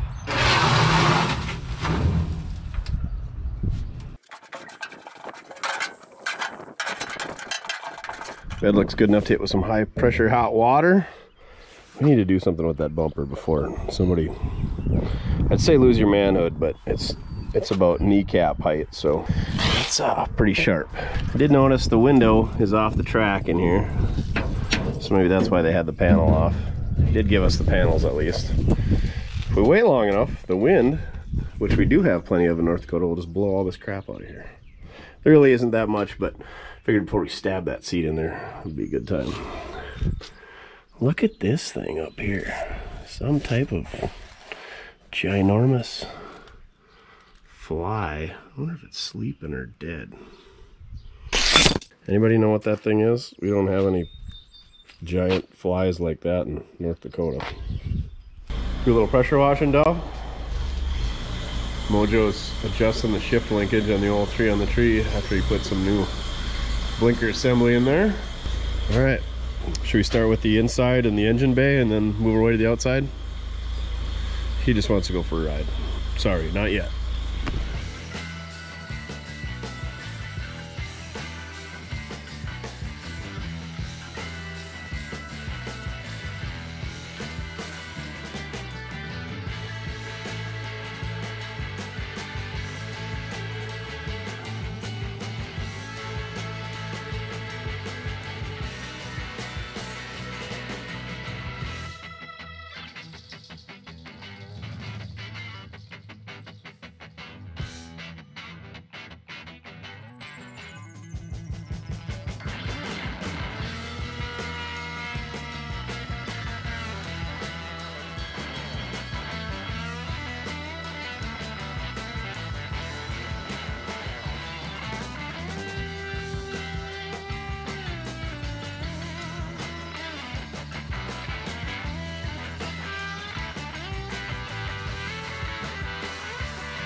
All right, we got a yard full of clear coat and a little bit of red, a little bit of white. Tech tip of the day, don't clear coat over patina. That's not what these guys did here, but the same thing happens. It doesn't stick real good, but she cleaned up pretty good. The inside came out all right as well. Might have to armor all that dash. But yeah, I think we'll slide a seat in it. Maybe take her for a ride? Maybe not. Oh, did somebody hear the R-I-D-E word? Yeah. Yeah, who loves their rides? It's bean time though. I'm gonna have a snack. Think about it. No Taco Boy for us. So here's the seat we got. It's a front seat, obviously. Out of a 1970 Monte Carlo. Got her at a auction sale for 25 bucks.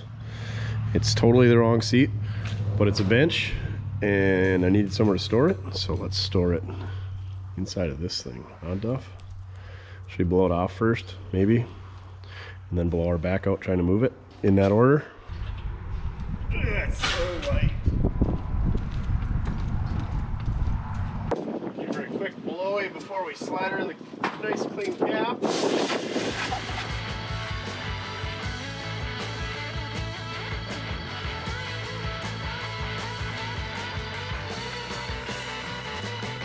All right, let's see if this bad boy fits. We gotta take our crate seat out first.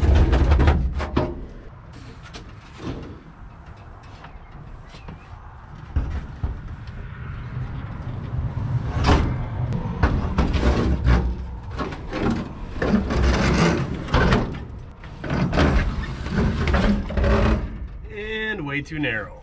Perfect.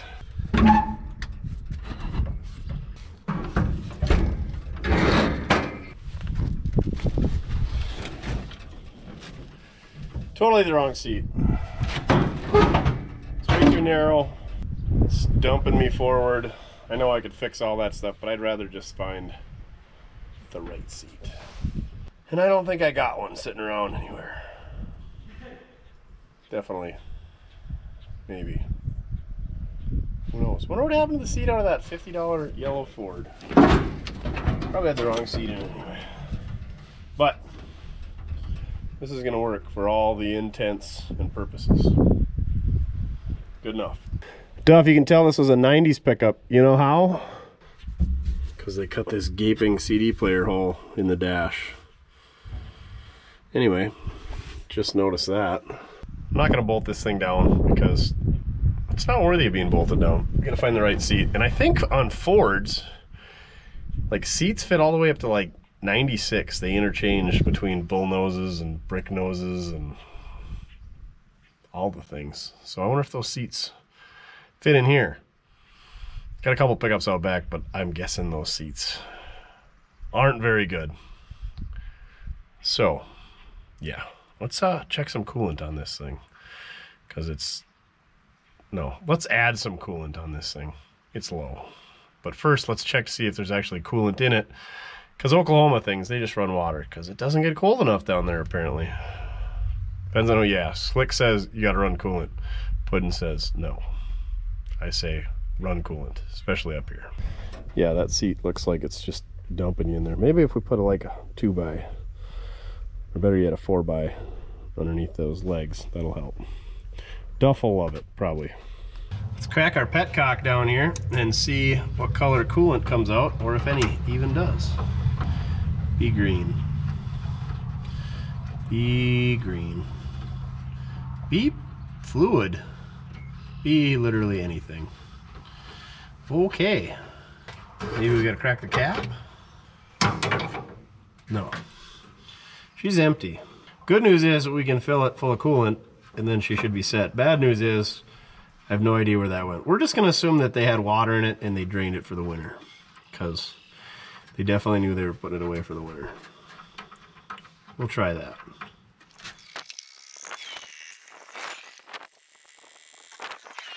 All right, we should be topped off with coolant.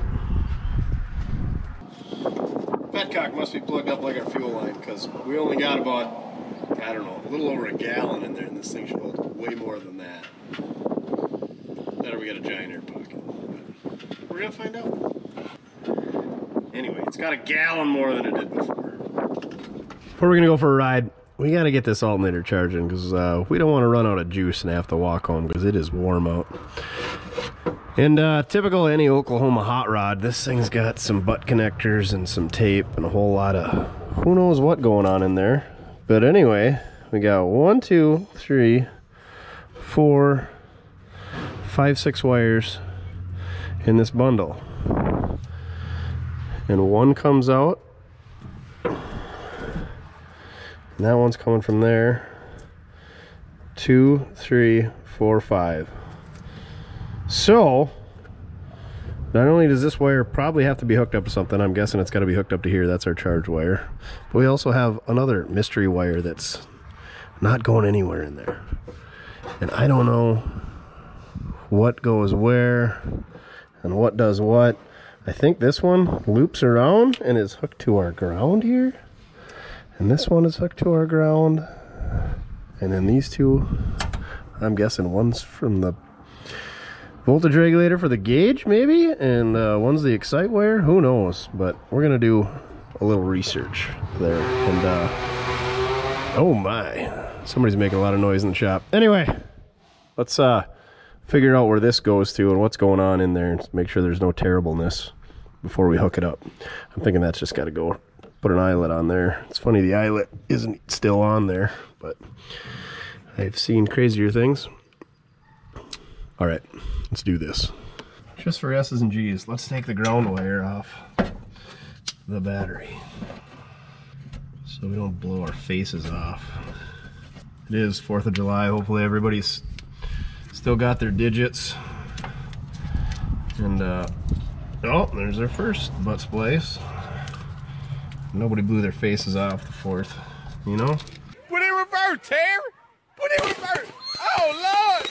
So, man, we're just gonna go all the way up because it looks like there's some more butt connectors up here. Well, that butt connector wasn't doing a whole lot. Man, I don't know why wiring is just so hard for people. Good news is they threw a lot of tape on it. That usually fixes it. Well, we pulled that yellow wire out, so we're gonna have to fix that. I opened a can of worms here. You know what would fix this? A 1-wire GM alternator. Well, it looks like from the factory, this wire that was going to here has a kind of a built-in factory splice that goes to here. So I think if we just put an eyelet on each end, we'll be golden. Or if we put a fresh butt connector in there. And this guy is apparently just a super heavy ground wire that happens to be red. And I don't know, a couple of butt splices in here going from a green to a white and a brown to a black purple stripe. Let's hook it back up the way that it would have been and test her out.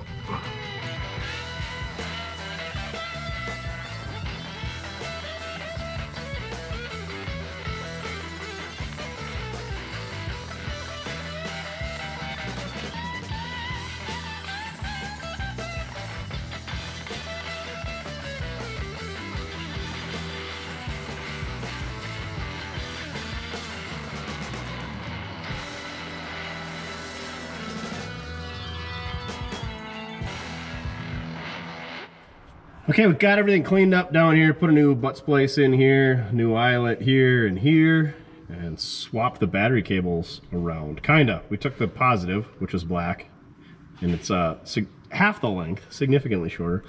We used that for our ground, and then I grabbed a new wire for our positive, and that's not tight. And it's also electrified. So we gotta tighten that up. I gotta finish tidying up these wires, but I want to test it first. I don't want to tape everything up and then find out it doesn't work and have to untape it, because we've all done that before. There we go. Anyway, it's better than it was, and the battery cables match, so Ford people don't get the jumper cables hooked up backwards. and hopefully it charges.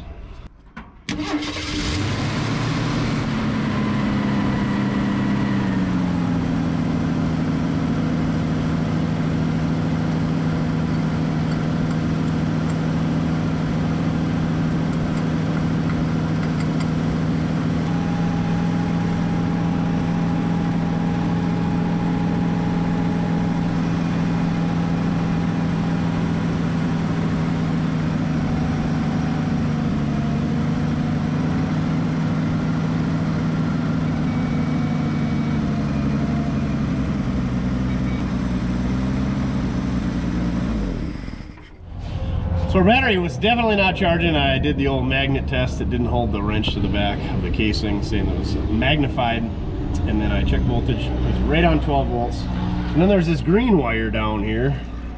We had power down there on the big cable, and we had ground on the cables that are grounded. And then I gave power to this green wire, and all of a sudden it held power after that, and it started charging. So I don't know if we got a bad connection somewhere, or if we got a voltage regulator issue. But the alternator definitely charges. And maybe I just needed to excite it. Let's test her again one more time and see if it's charging now. So right now we're getting 12.3 volts. When I energize this guy down here, which is a ground right now, as soon as I energize it, we're getting 12.5 volts. 14.5 at the battery. So that green wire turns into a white wire. Oh, we're getting some heat into the system. Just sitting here idling. Good, bad, otherwise, I don't know. So this white wire goes over to our voltage regulator. So over here is our voltage regulator. These things been around forever. GM in the 70s, mid 70s went to internally regulated. Everybody else did about the same time or slightly thereafter. So these things went away and are internal to the Ultimator. So looks like we got a green wire, a yellow wire, a white black, and a white. And then we got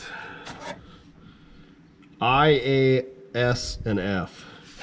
F is field, I ignition, A amp gauge, S I don't know. Let's get the expert over here. Hey Mojo, I need your assistance. We'll see what the 76-year-old has to say. He's probably got a great way to test this. Or he'll just say, just put a new voltage regulator on it. Which, I don't know if I got a new one around. This one looks like it's a replacement. They're pretty common to go bad. Yep, definitely looks like it's a standard replacement. Also, the IASF should be labeled on the back of your alternator too. On this voltage regulator, I got I, is that ignition? Yeah. A for your ammeter? Yeah. Field is F. What's S? That here should be going to stator. Your stator? Yeah. On your alternator. So S and F are going to be on the alternator. Yeah. A is going to go to our amp gauge. Mm-hmm. And I come off our ignition switch. Yep. Over here, as soon as I energize this one right there, it'll charge. Okay. So which one is that? Is it your field? That's your field then. And once I energize that, it stays charging. It says charging. Yeah. With this unplugged or plugged in? It was plugged in. Got any enlightening ideas? Is it a bad voltage regulator, or is there anything else we can test? So we know the alternator works. Your alternator's putting out. Okay. Yep. Okay, then it would have to be over here. This is not telling your alternator what to do, go to work, and what not to. Okay. It's not regulating the voltage like a voltage regulator should. Right, it should.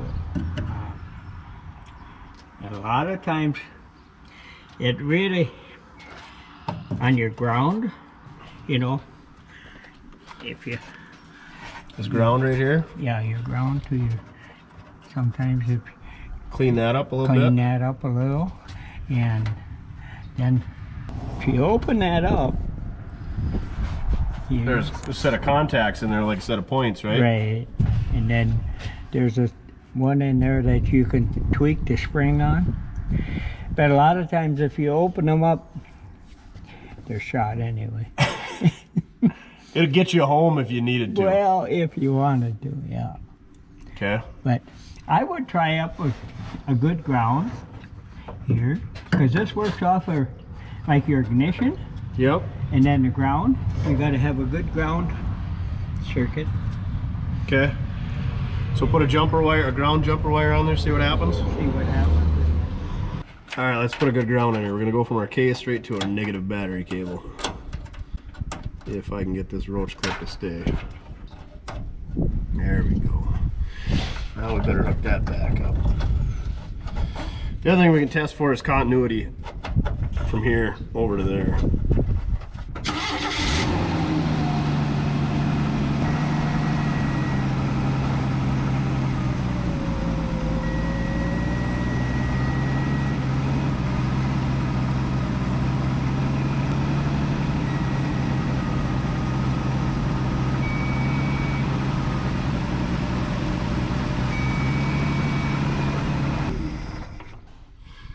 Still no change. Now I'm going to take that wire off and test for continuity between over there and over here, because we got ground on 2 of them. And we got 12 volts on that one. Ground on that one. So let's check for continuity. Ignition, no. Amp gauge, yes, we should have power there.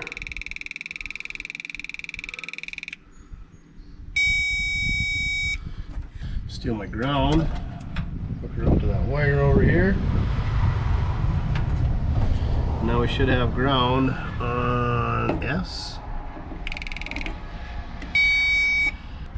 No, F. If I unhook that, we should have nothing. Sure enough, nothing. Got ground when I hook it back up. So I think we got a voltage regulator, because we're getting our ignition source. A for our amp gauge is got power all the time. We're not worried about what the stator does, because we don't know what it does. So I'm gonna dig through my stash, see if I got one of these on the shelf. I think Ford used the same one for quite some time. All right, it's the next day. We got busy doing things yesterday. I don't know what we were doing things, but before I quit doing things yesterday, VR166 voltage regulator. It's for that orange F100 four-wheel drive I got. I was having charging issues with that. Thought it was a voltage regulator. It wasn't. It was my wiring in the Ford factory. Anyway, long story short, I got a spare. So let's hope that this is the same thing. I would assume they use the same thing between 65 and 79, but maybe not. And let's get this thing running. Let's go for a little drive. It is America's Independence Day today. I'm all by myself out here. So go check out Mordsky.com. Do me a favor. We got a handful of the Freedom caps, the America caps, the red, white, and blue ones. I think there's just a handful left, maybe like 15 of them. And I'd like to see you guys get them and wear them this summer instead of waiting until next 4th of July or whatever. But go check those out at Mordsky.com. We got all kinds of other great merch. We got magnetic can koozies. They're super great for this time of year. But anyway, let's get this on here, and hopefully we can get this thing running for test drive. Really, we shouldn't even have to do anything other than plug it in and run a ground wire. Should we try that, Duff, first? Let's just go all out and swap it on there.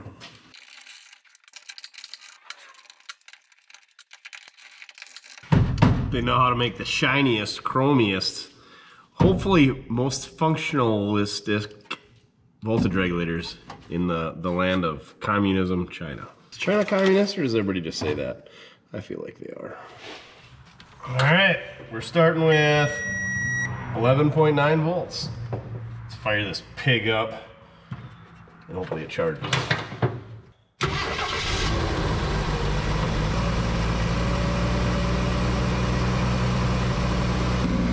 We're still only getting 12 volts. But as soon as I excite that guy, Now we're getting 14.5. So either we got another bad voltage regulator, or we got some bad wiring in between there, or something ain't sending a signal to that voltage regulator, or we got a bad alternator or something. I don't know. But I'm done dealing with it. I'm ready to take this thing for a test drive. It's always done. So we're gonna pick up our tools and we're gonna take this thing for a rip. How neat is that though? Points ignition and an alternator that is charging. You take the battery cable right off. Handy. Your worthless information of the day. All right, air compressor's running, so that's a good time to go for a test drive. We're gonna try some new audio equipment up here. So if you think that I got a fur burger hanging on the side of my head, it's not. It's a dead cat. I think that's what they call it in the I don't know, film production world. We're gonna go for a test drive, but I'm gonna start this thing up and then I'm gonna send the old over to the alternator, and we're gonna get this thing charging, and then we're gonna go, because I really don't want to break down today, because like I said, it is treason day, and all my friends are at the lake or doing something cool, and here we are working, but we got a cool hat while we do it. All right, let me get this thing started and let me run the jumper wire, and then we'll go for a ride, okay? And I'm sorry that this seat sucks and it's too narrow.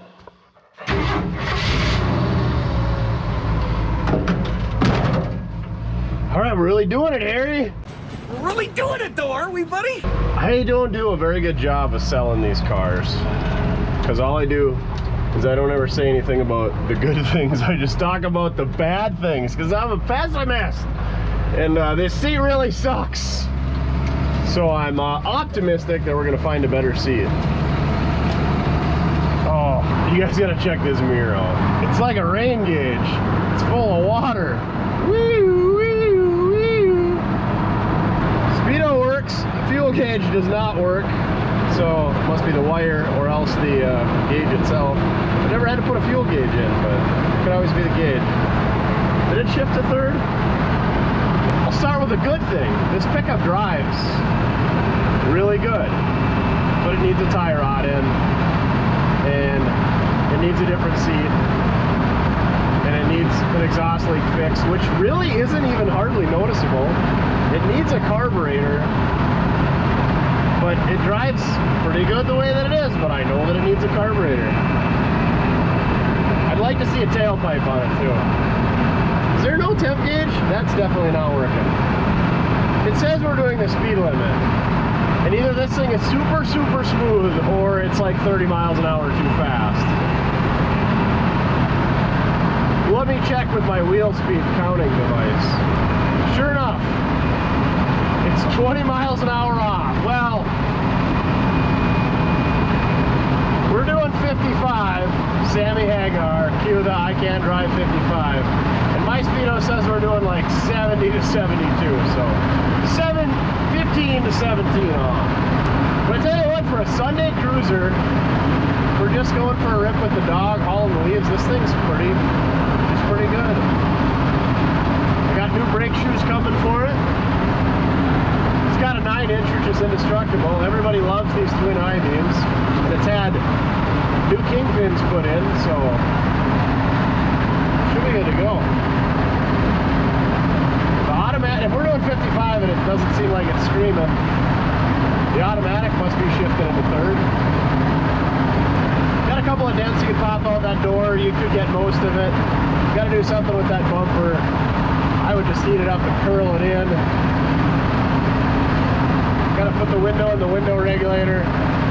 Again, a couple of Saturdays and this thing would be a pretty sweet pickup. If you want to own it, price and availability in the video description, or you can go check it out at Mordsky.com. You can message us on the Instagram, Mordsky Repair, or through email, mordskyrepair@gmail.com. If you want to own this thing, like I said, price and availability in the video description and at Mordsky.com. If nobody buys it, I think this thing, between fixing the exhaust and the carburetor and the speedometer's off, you know, that's all related to the drivetrain.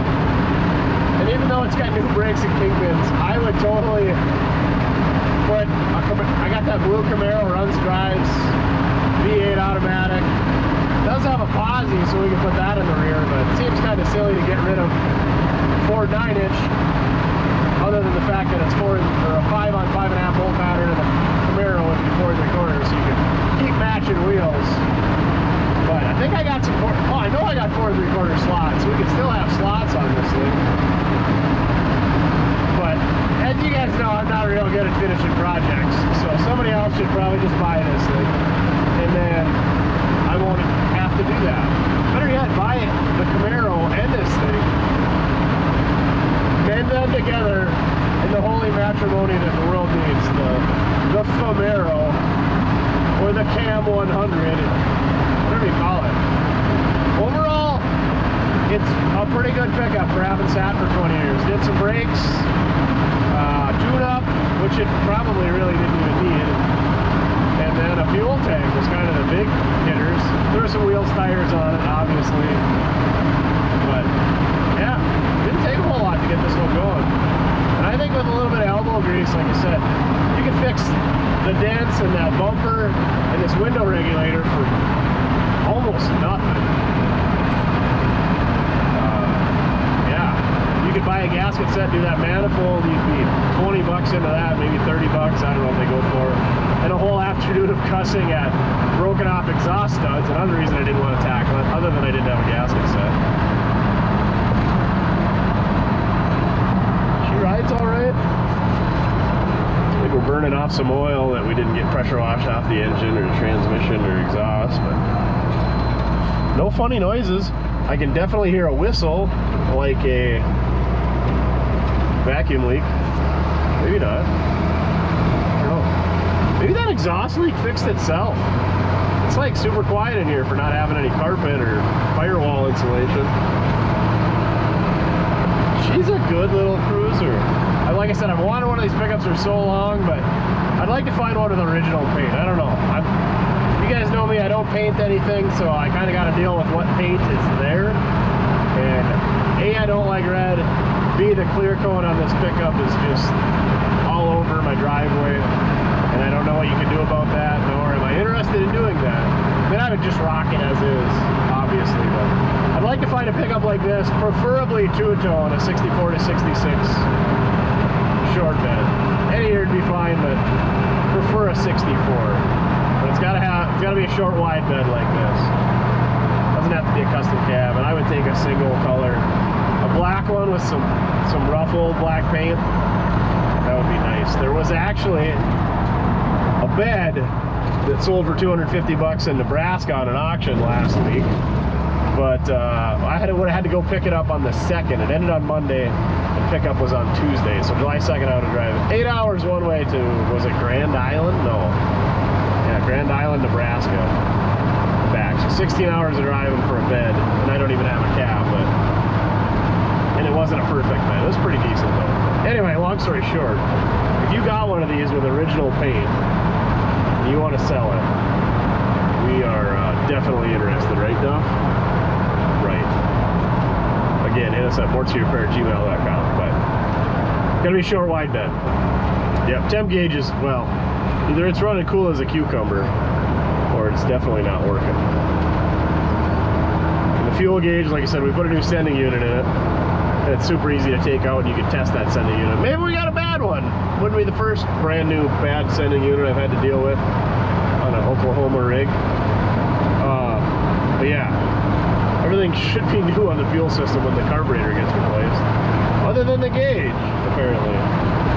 Speedometer's off. I don't know, I would imagine that has, no, it shouldn't have anything to do with, oh, it would, because the automatic transmission was out of some different vehicle, probably had different gears, so it's off. It's got a pretty decent rear gear.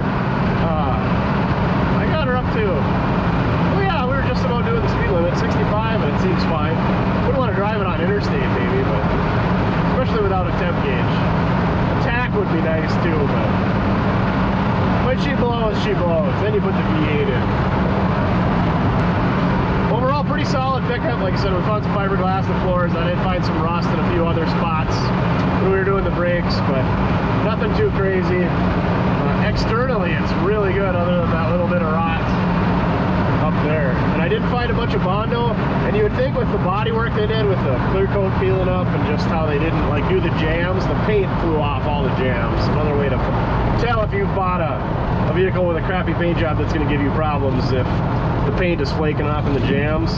They didn't do that bang up of a paint job for you on that car, so probably walk away from that one if they want the big bucks for it. We don't want the big bucks for this one though. But yeah, if there was, that same guy was probably putting the filler in it, and I didn't see any filler cracking out. So I think she's a pretty straight pickup, other than the damage that was done after it was painted, which is unfortunate, because I bet this was a super good blue and white pickup. I'd kill for a blue and white pickup with original paint. And somebody had to put this obnoxious candy cane paint job over it. Let's see how these twin I-beams soak up the railroad tracks. Just loves it. Yeah. All new twin I-beam suspension for 65. It's great. Honda. I will say, I take a 67 to 72 Ford over a Chevy any day. That's what I cut my teeth on. But 64 to 66 Chevys drive way better than 64 to 66 Fords, in my opinion. The twin I-beam versus the twin control arms, and then plus leaf springs versus a coil spring rear. Chevrolet had them made. All right, let's do a little tranny test. First, whoa, second, I like when a tranny shifts firm. I will take a firm shift over a soft, slow shift any day. Here's third. There we go. Not bad. Well, we got an alternator light, and that's not on, so maybe the charging fixed itself. No, it definitely didn't. Something needs to be. It's kind of a mess of wiring under the dash. Bet if you clean that up, maybe did a little research on Ford's alternator and regulator setup, you could probably figure it out pretty easy. Like I said, another reason to just drop a small block Chevy in it. Just internally regulated alternator. Bada bing, bada boom. That's your cue, Ford guys. If you don't want to see this thing getting built Ford tough with Chevy stuff, you better buy it. Here's your chance. What do you think, Doc? We keeping it? You're not in love either? I do really like the looks, but it's got to be a lot lower. And in order to lower a twin I-beam pickup, you got to buy green beams, and they just don't do enough drop for me. Then if you're going to go IFS, then it snowballs into V8. Then you're fixing steering columns and redoing the brakes that are already done, and drive shafts. Then you're messing with the stance in the rear, all new exhaust. Ooh. It just opens a can of worms and snowballs into a huge project. And I don't need another huge project. I mean, I do, but I don't. No more huge projects, right, Doug? Because we already brought a bunch more earlier this year. We already had too many before. No more projects. Somebody buy this thing. Don't encourage my car buying addiction. Encourage my car flipping addiction, where I just sell them instead of hoarding them. All right, pretty successful test drive. 8 there, Duffers. I can smell something. What is it though, Duff? What is it? It's gonna rain again. Idle's too high. All right, made her back to home base. Idle is a bit high. It might be running a little rough. Might have to do a compression test. And I can definitely hear a vacuum leak. But we already knew about that. Well, there you have it, folks. We took this 1965 Ford F100 short wide bed 2-wheel drive pickup that we found in Oklahoma on Marketplace. Brought her home, and in just a short time and a handful of parts later, we got this thing running and driving for roughly the first time in 20 years. That looks like the last time any work was done, and I think it pretty much sat right after that. So yeah, this thing's a pretty good pickup. It's got a really good look to it. Like I said, I gotta dial in the wheels and tires up front, polish them maybe, you know, just do a couple little things to it. It's a pretty good old pickup. So there you have it. We're gonna punch out. We're gonna go maybe watch some fireworks, maybe start on another car. Probably that's what we'll do. So anyway, thank you very much for watching. I hope everybody had a great 4th of July. I hope you still got all your digits. And remember, it's the home of the free because of the brave, right? So yeah, Freedom Caps, go check them out. Mordski.com, a handful left. Also, we got the banners. You buy a banner right now until we run out of them. We got the flyers from Puddin' and I's get together down at the Lone Star Roundup. I'll autograph those, put my Herbie Hancock on them, and we'll send those out to you free with every banner purchase. We got the 3 different styles. We got the Low Life, we got the Dew, and we got the Crown. We got them all on hand, so get your order in. And we got a bunch of other specials going on and variety packs where you can save yourself a few bucks and get a whole bunch of swag. So, all right, thank you very much.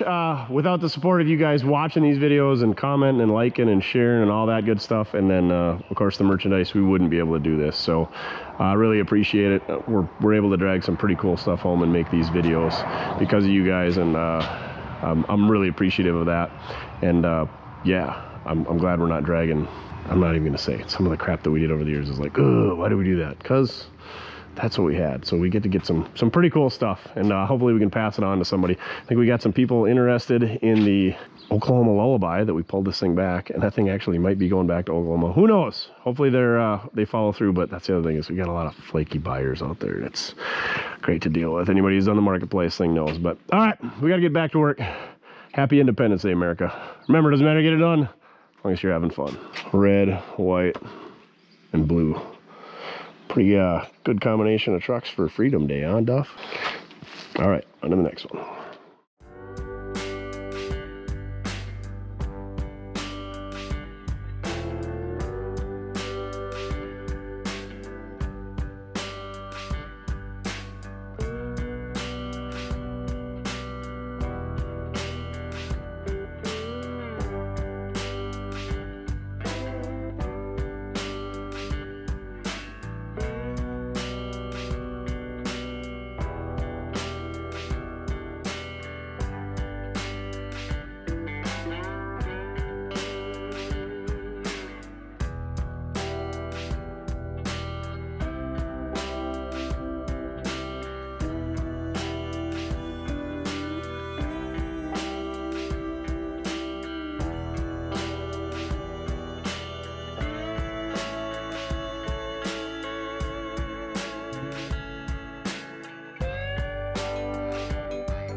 All right, it's hanging week around here.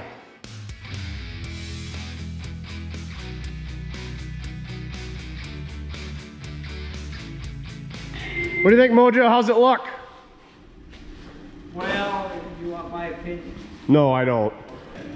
Too terribly bad. Oh, Chin, you forgot to wash it before we hung it. Take it down. Good work, Duff, supervising here. Next on the list, it's this sweet door that Corso built, made for us. Go check him out. He's on the Instagram and the old YouTube as well. Got some little shelf brackets here. Whammy that sucker up there.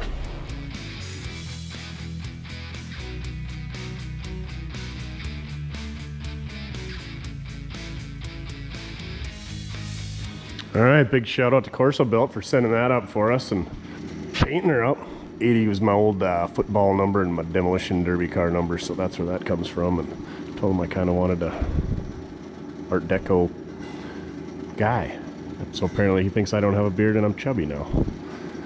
He's chubby, or I'm chubby. He's right that I'm chubby. We gotta send DB up there to clean him up, but looks pretty sweet. Still got the beard though. You need a rag. You know what else you need? You want a treat? All right, get back to work. See you later. Now back to your regularly shenanigans.